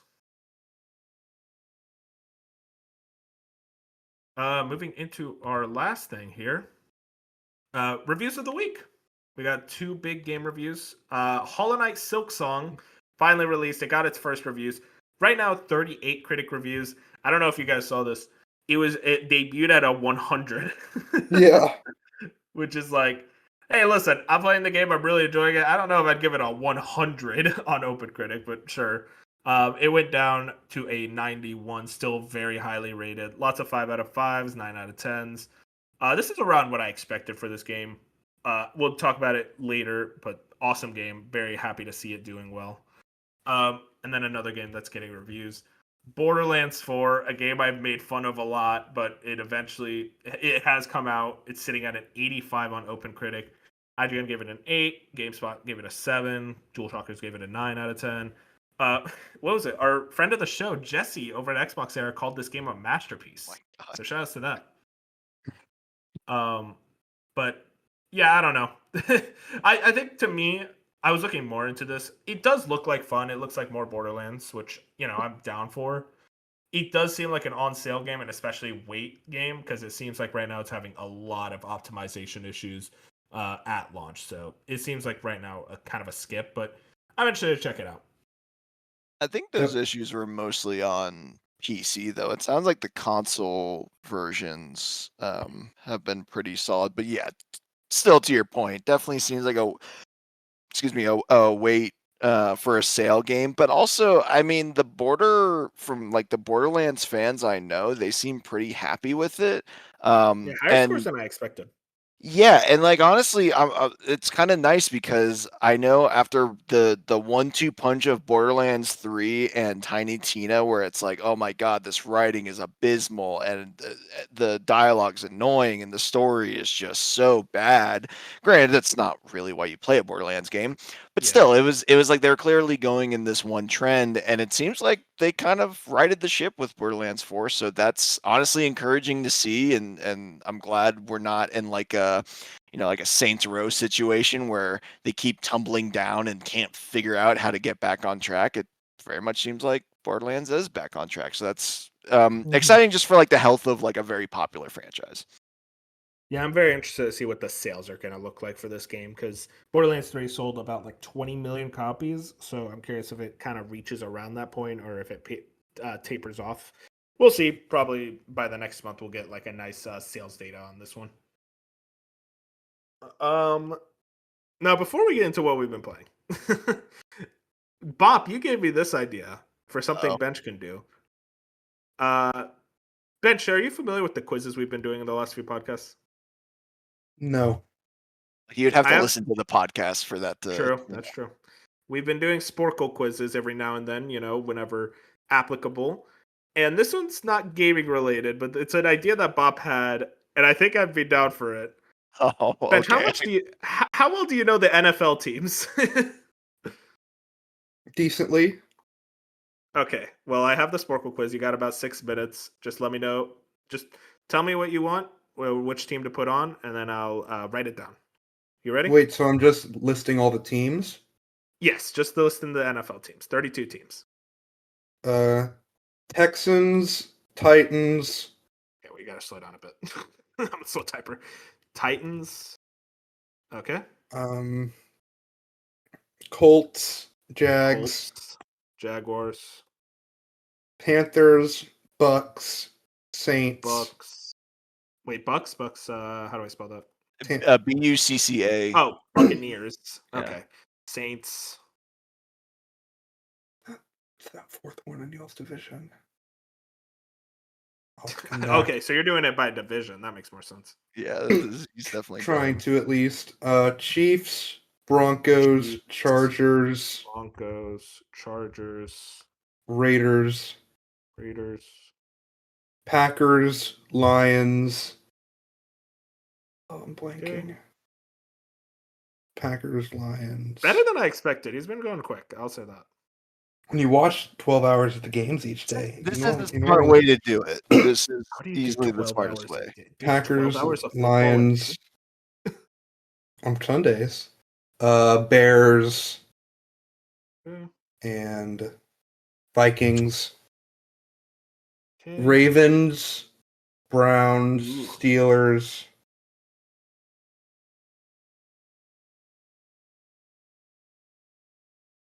Four and a It's half very minutes left. interesting. You're It's doing very well. interesting the ones he can't name. Like I'm curious on why the I think he's ones. doing it by division. No, he is, Yeah. and that's why I'm just curious. Like, what in Bench's mind is making him not remember like that last team? Bad vibes. Dude, that team kicked our ass. I don't want to remember. Bengals. Bengals. What is a Bengal a cat? I Tiger. actually don't know what they are. Bengal Tiger. Oh, gotcha. Eagles, Cowboys, Commanders.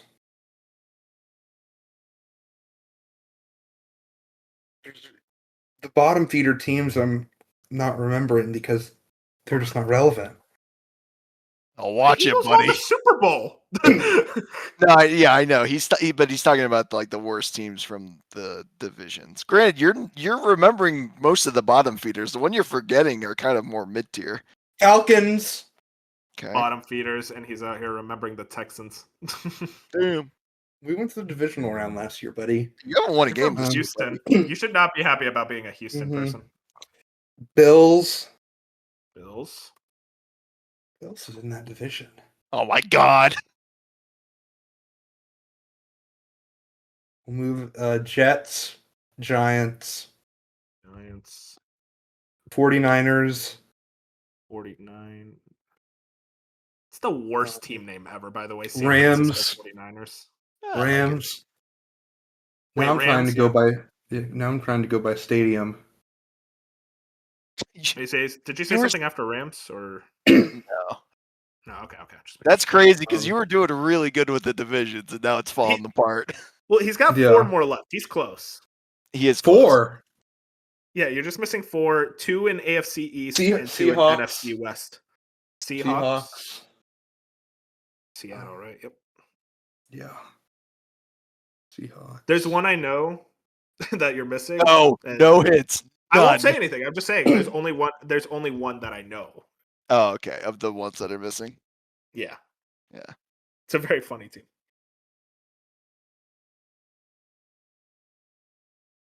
NFC Honestly, East. Real talk, Bob. Why would if your team sucks? It's like why don't you just root for a different team? Like it's like if the Cowboys suck now, so I'm like okay, I'll just root for the Bills instead. Like listen, yeah, that's what I think personally. I mean, that sports people need to do. It's just such a Oh, culture, Cardinals. family, loyalty Cardinals. I have the That's the AFC one I now, know. right? No, you have the AFC. NFC done. You're just missing AFC East. Oh, I have the NFC done. thing. Yeah, that's what I meant. Sorry. You you were missing the Giants, but you got them when you talked about the Mhm. Jets. Yeah, you're just missing AFC East. I didn't even know divisions The were. Bills. thing, That's the if I'm being Bills real. division. Oh wait, that's the same as the NBA. I don't know why I'm complicating it. Patriots. Patriots. It is a little one weird more. how they do the divisions. Yeah, like why are the Cowboys fighting the Giants? I never understood that. They're like different. sides of That's the more same of like a player. historical thing because they've just Okay. been division rivals for so long. Gotcha. You're just missing one more bench. AFC I East. know. I'm trying to just map out that area. So funny. It's so funny. How much time he's Dude. got left? 50 seconds. Oh my God, Betch, come on. Bob, it's actually really fucked up. I did not know Las Vegas had a team. It's recent. It's a recent thing.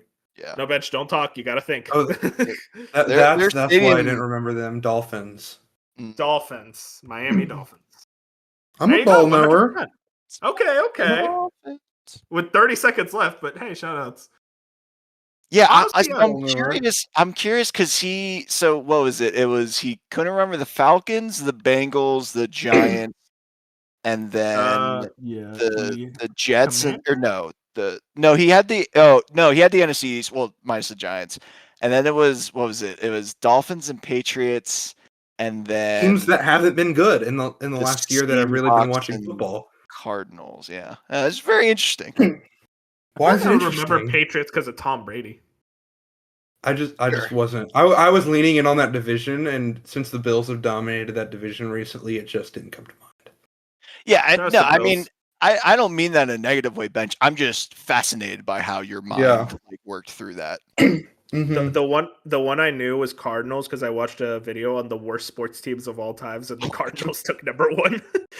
Learning about that team's history is so funny. Like, why would you be a fan of them at this point? That's depressing. Bench, I have Shouts to a the fun Cowboys. trivia question for you. Do Yeah. you know what division the Buccaneers used to be in before the NFL reorganized the divisions in 2002? No, I have no idea. I just Take a no. wild We're guess. AFC South. They were always in the NFC. Then I don't know. That's the only reason I could think you would be asking. They Were were they in the North? They were in the NFC North with the Packers and the Bears and the Vikings and the Lions. That's It made funny. no sense. I'm sure that was fun as a fan. Yeah, I mean, we were dog shit, so it didn't matter. We're gonna lose Yeah. no matter what division we were in. Mm-hmm. Shout outs football. Love ya. Shout outs to Bills. Bills are cool. I like watching them. Well, Josh Allen just too Fusion's lucky. not gonna like that you said that. Oh, does Fusion not like the Bills? Oh, right, because the Ravens game. Because I mean, he deserves it. Fusion's a weirdo. Let's talk about what we've been playing. What's it called? I have been playing. So I recently replayed Hollow Knight. It was a weird thing where I really liked it in 2021, but I was like, I don't get the love. Replaying it now, doing the 100%. I fucking love this game. Hollow Knight's one of my favorite Metroidvanias, one of my favorite games of all time now. I think it's an absolute master class of game design. And it made me really excited to jump right into Silk Song, which I've been playing. And I think you've been playing, Bob? I haven't yet. I have a Okay. flight this weekend that I think I'm gonna dedicate pretty much the majority of it to Silk Song, but I just it's been terrible timing for me. Make But sure you have a controller with a good D-pad. Well, if you're real gonna quick, do that. yeah, no kidding. Real quick though, going back to Hollow Knight 1 real quick. Yeah, go for it. You did Path of Pain, right? Yeah, baby. I fucking loved Okay. it. It was brutal as shit. But Yeah, that's did you do a D-pad or thumbstick? D-pad, obviously. Okay, yeah, okay. Because again, we had that conversation. I forget if you were there for it, but it's like No, I was there. yeah, like fucking I asked, Fusion and Bench being weirdos. no, dude, I asked my other friends, and they all called me weird for doing it on a D-pad. I'm like, all right, this is an D-pad? It's a insane 2D game. conversation. I know. I- It's insane. I think the Switch has normalized people thinking D-pads are bad with like the Joy-Con D-pads. Like I don't know what happened, but like I think it was like the original Xbox 360 D-pad maybe also contributed to that conversation. But I'm like, guys, D-pads when they're good are the best way to play 2D games. Like, what are we doing here? Literally, like I had one friend say like D-pads are for items and like abilities, and I'm like, oh my god, you are going to make Mr. me AAA gamer. yeah, I'm gonna lose it if you say something stupid like that again. But no, okay, sorry. One last question on Hollow Knight 1. Are you trying to do like the 127% or whatever? Hollow Knight 1 was 112%. Yeah. I almost did it. There are 2 boss rushes at the end that are literally The impossible. Pantheon. Yeah. Yeah, the Pantheons are actually impossible. But outside of that, I pretty much did literally everything else in that game. Maybe one day I go back. That's like an infinite gobstopper of me trying to do attempts. But like those last 2 boss rushes are so stressful. So hard. But specifically, I want to talk about Silk Song because I've been playing a good amount of it, sitting around, I want to say 10 hours at this point. Been doing a lot of time. I think this game is fucking incredible. I think this is no doubt going to be in my top 3 by the end of the year. Like, not even top 5, top 3. The combat has massively improved from Hollow Knight 1. The way that the enemies are kind of like designed and the bosses specifically very much necessitate the combat to change, be a different rhythm from Hollow Knight 1, where I feel like Hollow Knight 1 was very traditional Metroidvania combat. And Hollow Knight Silk Song feels like it's like, no, we want to focus fully on the combat here, specifically with like your down air attack and how you utilize like your abilities, your silk threads and whatnot. It is very punishing. A lot of enemies do double damage. A lot of the bosses do double damage. But I don't necessarily think it's that much harder than Hollow Knight. It's just that it's a lot more punishing. Now, granted, I say that I just got to an area that is absolutely fucking brutal. But outside of that, it hasn't reached the point of like, this is outright unfair.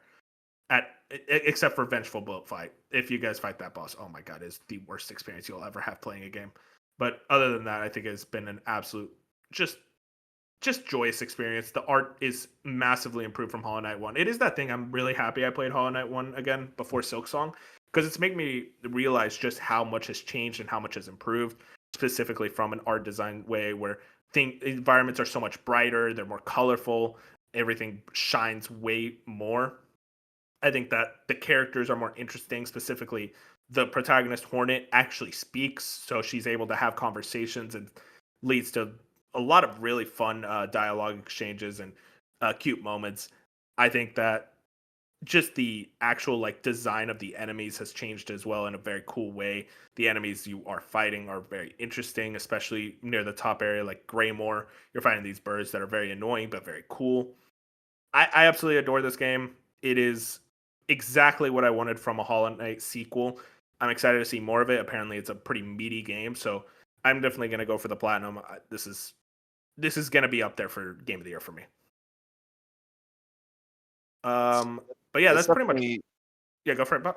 No, I was just gonna say, like, as someone who is going to try and play it this weekend, that's good to hear because I definitely like. I really liked Hollow Knight. I'm still on the side of like I feel like there's just other Metroidvanias that I like more.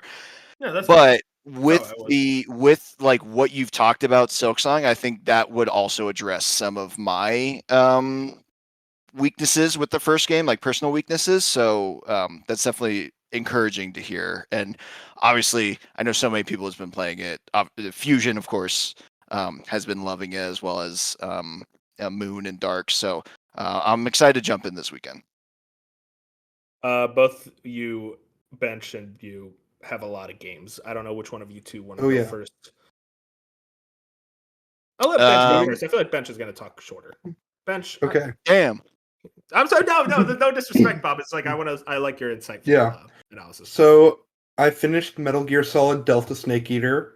Very good game. Sorry, Bench. I gotta deafen because I don't like you talk about how I don't want you to like. Okay. You know, so we're not going to spoil it for anyone watching. Don't worry. Not. Bob's just being worried. He's being paranoid. I enjoyed this game a lot. I think as a remake, I expected more. I think the gameplay is pretty ancient in a way that I wish would update a little more. I wish that the areas I wish they just made them seamless. I'm not sure why they didn't do that. They're like instanced areas. The way the game is designed, it's kind of hard to make them seamless. Mainly with like the way alerts are done. But I think there's just a couple small things here and there, but the story is so good. And this is my only Metal Gear game I've played, but easily one of the strongest endings in recent memory. The ending is so good. My favorite ending ever. Yeah, I just think everything about the game is really good. It's one of the really good things I played this year. Just that gameplay, a little old, in my opinion. Playing on hard maybe affected that? Oh, for sure. I think the boss fight though were a little hard. Yeah, no, I think with Metal Gear Solid 3, I am kind of with you. Where it's like I do wish they spruced some things more. I love the gameplay. I've always loved the gameplay, but I think for modern audience, it's like there's definitely some things that could have been changed around in the way that encounter design specifically that could have necessitated that could have helped both parties. Where I feel like the old heads like me are like, hey, I think the enemy encounters need to be changed up to have there be more enemies and have the level design accommodate more enemies. That way where it feels more like an actual like real stealth encounter instead of kind of PS2 design in that way. And I think the new players definitely wanted things to feel a bit faster and a bit quicker. And I think MGS3 is a very slow game on purpose, but there's definitely some ways they could have changed it around. And I do really, last thing is like, I've already talked all about it, but like I need to shout out how faithful of a remake it is, for better or for worse. I do think it's like a little lame that they just reused the voice lines from the original game. That's like one thing that I'm like, you could have done that again. But outside of that, I'm like, damn, I love this game. Game is I'm glad gorgeous. you enjoyed it. Yeah, it's Some really of the beautiful. best character models I've ever seen. Yeah, it's Just very like the stylized. detail. I did play with the legacy filter, so I played Okay, with good. that. But yeah, Like, I enjoyed it. from- Like the story, very good. I really want to dive into Metal Gear, but I need some confirmation that other games are coming, so I'm waiting for that. Yeah, you just want that Master Collection Volume 2 before you even Yeah. try to think about it. I feel that. Yeah. Yeah. And so next up, Sword of the Sea. I expected to enjoy this game coming in because I really liked Journey. I didn't expect to love this game. It is, I think, Nice. obviously other games are going to go and take its spot. It's currently my number 3 for the year. Sitting at number 3. I adore it was a quick, a little under 3 hours. Just the art style of this game is one of the best ever. The soundtrack is fantastic. The motion and fluidity of the movement and gameplay is so good. Just going through the world and the water, just the world's evolving as you do stuff. Loved everything about this game way more than I ever expected. That it just really wowed me. How's the like gameplay, like sword, kind of moving around? Like, It's does it feel simple. very arcadey? Yes, it's simple but very, very satisfying. Just in how the controller, like the noises come through the controller and the rumble, it's everything. It's very, very good. Did you do any of the mini games? I did 2 of the combo things. Gotcha. Yeah, that was probably one of the more fun parts of it that I wasn't expecting. Where it's like, oh wow, okay, we're just playing like Tony Hawk, like do a combo high score right now. Yeah. Okay, cool. It also has a very good ending. I think that last 30 minutes is very strong. Yeah, I definitely want to get to that one. I love Journey as well, so I'm curious to see. It's just, do you guys think $30 may be a bit much? Because I feel like $30 is a bit much for Yes. that game, Yeah. especially Silk Song being 20. It's like, okay. Yeah, I definitely. I guess I wasn't on last time when I finished it, but yeah, I was definitely in the same camp. I believe is Moon, where it's a really good game, but I just I don't I can't see it really justifying the $30, but at the same time, I love this developer so much, like I'm willing to Yeah, I support. respect it. Yeah, shout out to this Yeah. Giant Squid, right? They're pretty Yeah. awesome. Then I'm back on 100 Line Last Defense Academy, like I've talked about earlier with Danganronpa, made by that team. I mean, this game's just, as crazy gets, as you can expect. And I probably haven't even seen the craziest it gets. Like, it's turning some of the Danganronpa tropes on its head. So, kind of like, I guess, soft spoiler, because I don't think anyone listening or anyone here is ever going to play it. That's crazy. Not Is soft. it like early? It happens in the first 3 hours. I'd say just err on the safe side because I want to play it. Okay. Just it's very, and I hear this game's like 100 hours to do it all, which I really want to do. It's slow paced, but I mean, this game just turns a lot of the tropes of the Danganronpa series on its head with kind of its characters and what to expect from them, and it's like Monokuma character, very, very crazy stuff there. It sounds like an infinite Jawbreaker game that you go back to like every month or so. It's like, let me do some routes. Yeah. But I haven't even finished I feel like I'm still in the prologue and I'm 7 hours in, so I definitely want to this weekend I plan to really dive in deeper into this and the Donkey Kong DLC.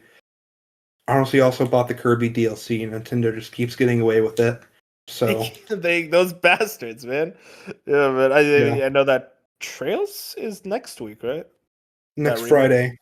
Next Mhm. Friday. Okay. Just touch on that a little bit. I am so excited for Trails. So excited. One of the few games where I've steered clear of most promotional material.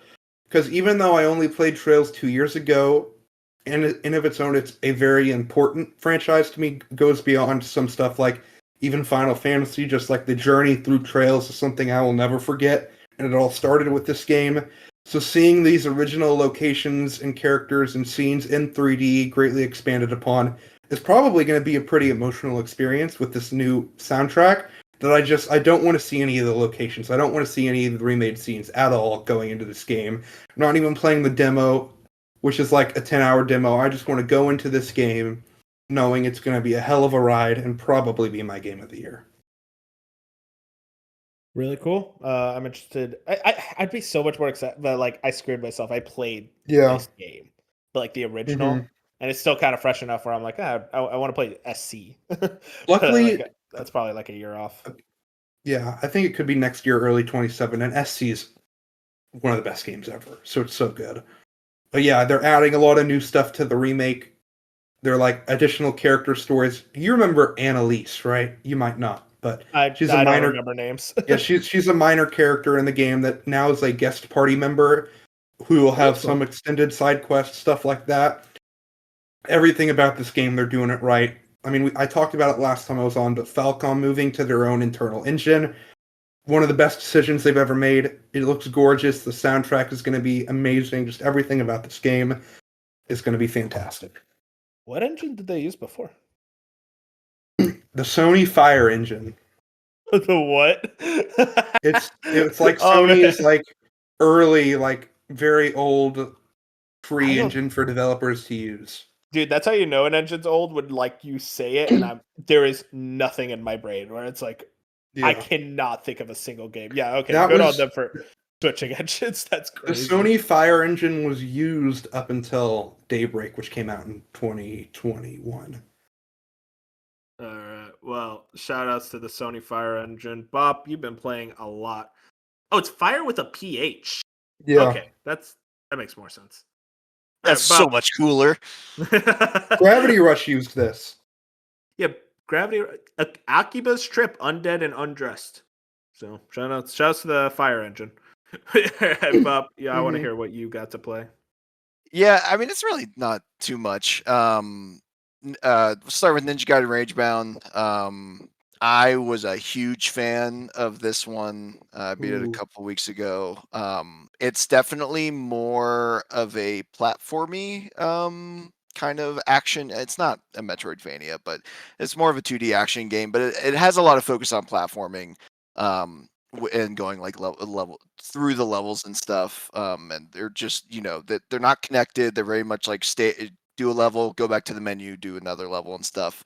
The boss fights are like really challenging for this kind of game, and I just really had fun with it. It's pretty short too. It's only like I guess it depends on how good you are, but I think 5 hours, 5 6 hours maybe. It wasn't a huge time commitment. I think this might also be like the most underrated soundtrack of the year. It is an absolute banger in that regard, and I love the pixel art. I love the little story that they're telling and how they weave it into the Ninja Gaiden lore. I know a lot of people were kind of like between this one and the next game I'll talk about, Shinobi, were kind of like more disappointed in this one. I am really positive on it. It's definitely one of my more favorite games I've played this year, and definitely something I'd go back to because there's a lot of stuff I missed, and to try and 100% everything. So I'm debating going back to it, but yeah, Ragebound. I know there's been a lot of kind of like it didn't meet a lot of people's expectations. It absolutely exceeded mine. I thought it was great. I'll talk about it as well because I've also played it. I am what Bob's polar opposite of Bob. I was very disappointed with this one. I think the gameplay is downright bad. It's unsatisfying. It feels clunky. I think the stages are fun, although brief. Just nothing about this game. Like I don't think the music is that great. It kind of felt like nothing. Yeah, I just wasn't a fan of this game and was pretty unsatisfied with it. I guess just out of because you're obviously entitled to your own opinion. The one thing I'm curious about though is why you think the gameplay feels bad.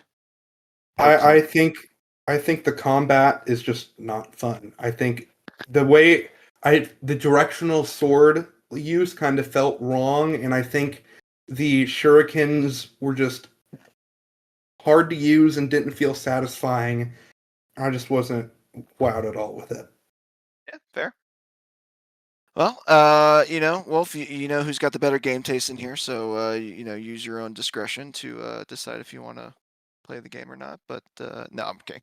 I mean that's totally fine. And like I said, I'm definitely seeming to be more higher on it than other people. So I think more people, maybe not as harsh as Bench, are definitely on that side. That being said, going to the next game, Shinobi. I forget the full name of it. Was it Art of Art of Vengeance? Vengeance, yeah. Yeah. Um, admittedly, I haven't put too much time into this game, only a couple hours. And it's interesting because I guess everyone's been like, oh, it is kind of interesting that I am on the opposite side again, where this game has been talked about more. Arguably, I was more excited for this one over Ragebound anyway. And I guess it just hasn't clicked for me. I'm liking what I'm playing. I think it's very interesting, and fun to play, but it's not clicking with me in the way I thought it was. And hopefully that, I spend some more time with it, it will, although now it's going to take a backseat to Silksong. So hopefully I can get to it by the end of the year. But You play so yeah, many games in one spot, man. It's like I, funny hearing you talk about both these games. You're just like gaming. I'm so like hyper focused on one game at a time, and you're like, yeah, put 2 hours into this, put hours into this, and also I'm in college, and I'm also doing a career. It's like, damn, my man, multitask pro. well, that's why I can't focus on one thing, because I really don't have a lot of time. So to me, it's like, man, I just want to play like what I want to play. And so honestly, that's unfortunately going way back to a couple months ago. Like, that's why I haven't been able to pick back up Death Stranding, because it's like I don't have like a dedicated like chunk to play, and I feel like that's when that game's at its best. So, but yeah, going back to Shinobi though, I just want to spend more time with it, but Of course. don't really have an opinion yet. I've liked what I've played, but I'm just not seeing why it's getting the acclaim it is getting. And then to wrap this, yeah, go ahead. Sorry. I thought that was your last one. My bad. Yeah, Monster Train 2. I want to hear about Yeah, this because do you know about this game, Wolf? Yeah, I've heard Jack Bomb talk about it. It looks really cool. I'm into it. Yeah, because like it's funny because Slay the Spire 2 had that delay announcement this week, and there's a Thank God, podcast. there's too many games. Okay, there's a podcast I listen to called the Bitcast, and this honestly, that's where I get a lot of my weirder not weirder, but like more off the beaten path recommendations. Not to say that this one really is, because I feel like a lot of people know about this game, but still. And they kept gushing over, and I'm like, you know what even it, like, because they talk about how great the strategy is, and all the layers to it. And so I finally like looked it up and looked into it. It's only $20, so it's like an easy like investment, honestly. And now granted, I have not played Slay the Spire, so I do not know how accurate the comparison is, but from everything I It's have pretty heard, accurate. yeah, everything I've heard, it's like the closest thing to how good the gameplay is in Slay the Spire. And I've never really played a game like that. Weirdly enough, if I had to say, like, the closest comparison I have is Balatro. Like, and I know that's not like really a good Same comparison. thing. Yeah, you get it's in essence a similar thing. But yeah, so I started playing it knowing nothing. It's there's no story. I mean, there is a story, but it's all it's like a visual novel, so there's no voice acting. It's just hand drawn characters with scrolling text, so it's like not really invested in it, but like the gameplay is very fascinating because it is a card based system. You have like 3 levels. And then if the enemies, they like advance a level if you don't kill them, and then if they get to the top, they like strike your like heart basically, and if they kill the heart, your run's over. There's a lot of different upgrade paths, a lot of different unlockables. Again, I've only played a couple hours of this, but this is definitely like oh, I see the issue. Like, I see the time sink in front of me. And it's one of those games where like I have to make sure I play this at night after everything's done, because even like when I went to go try it, I was like, oh, okay, I'll give this a try. And then it was like 3 hours later, I'm like, oh shit, I have so much things I have to do that I just put off for this. That's So yeah, exciting. I think it's only on PC though. Is that right? I think I saw it on. Wolf? No, it's on PlayStation. Okay. I wish listed it. I definitely want to get to that. Yeah, I would like, especially for you, Wolf, since you talk so highly about Slay the Spire, I would absolutely recommend checking out. And you definitely don't have to play the first one. Like, there's no reason to, it's like they've made the improvements already. You don't have to go back. And yeah, This is like probably the game I'm the most surprised with this year, where like wasn't on my radar, kind of heard about it, and I finally just kept hearing enough where it's like, all right, let me go look, and it's like, oh, this is incredible. So Yeah, that's awesome highly to hear. highly recommend people checking out Monster Train 2. Yeah, I hope you I hope to check it out sooner rather than later because I do love my Slay the Spire more than anything. So it's like, hey, basically just a better version of, or it doesn't sound like a better version, but just another version of Slay the Spire, which is always exciting. Yeah, it's like one of those that like actually lives up to the Slay the Spire like yeah, because a lot of level of games depth. try it. A lot of Right. games have tried, but it's like Slay the Spire is still the king. I want to see something that's like, no, this is just as good, which Right. is really awesome to hear. But yeah, lots of gaming. We're gonna be doing a lot more gaming. I mean, we mentioned Trails next week, but like the week after is Hades 2 and Silent Hill F. Fucked up day. And listen, this specifically for me, Pac-Man World 2 repack. I can't fucking wait for that game. Oh, yeah? Mario and then- Galaxy. Yeah, Mario Galaxy. God, yeah. That weird PlayStation game that's coming out October 2nd. I don't know what the deal with that is. Outer Worlds 2 next month, and a lot more next month as well. It's gonna be a pretty insane holiday season. I hopefully am able to get through a lot of it. Right now, I'm just super hard focused on Silk Song because that game is awesome. But yeah, we're gonna be talking about all the games that come out, all the news that comes out. TGS coming up soon. Very excited to see what shows up there. Thank you guys so much for watching. Hope you guys enjoyed the podcast. It was a good vibe, good time. Talked a lot Nintendo, talked a lot about games, which is usually my favorite things to talk about. If you guys want to find us, we're on YouTube, Spotify, Apple Podcasts, every other podcast platform under the sun at A Slice of Gaming. Follow us on Twitter and Blue Sky, also at A Slice of Gaming, and also like the podcast. Helps out way more than you would think. With that, thank you for watching, everybody. Say goodnight, everybody. Good night. Good night. Bot made the podcast long again.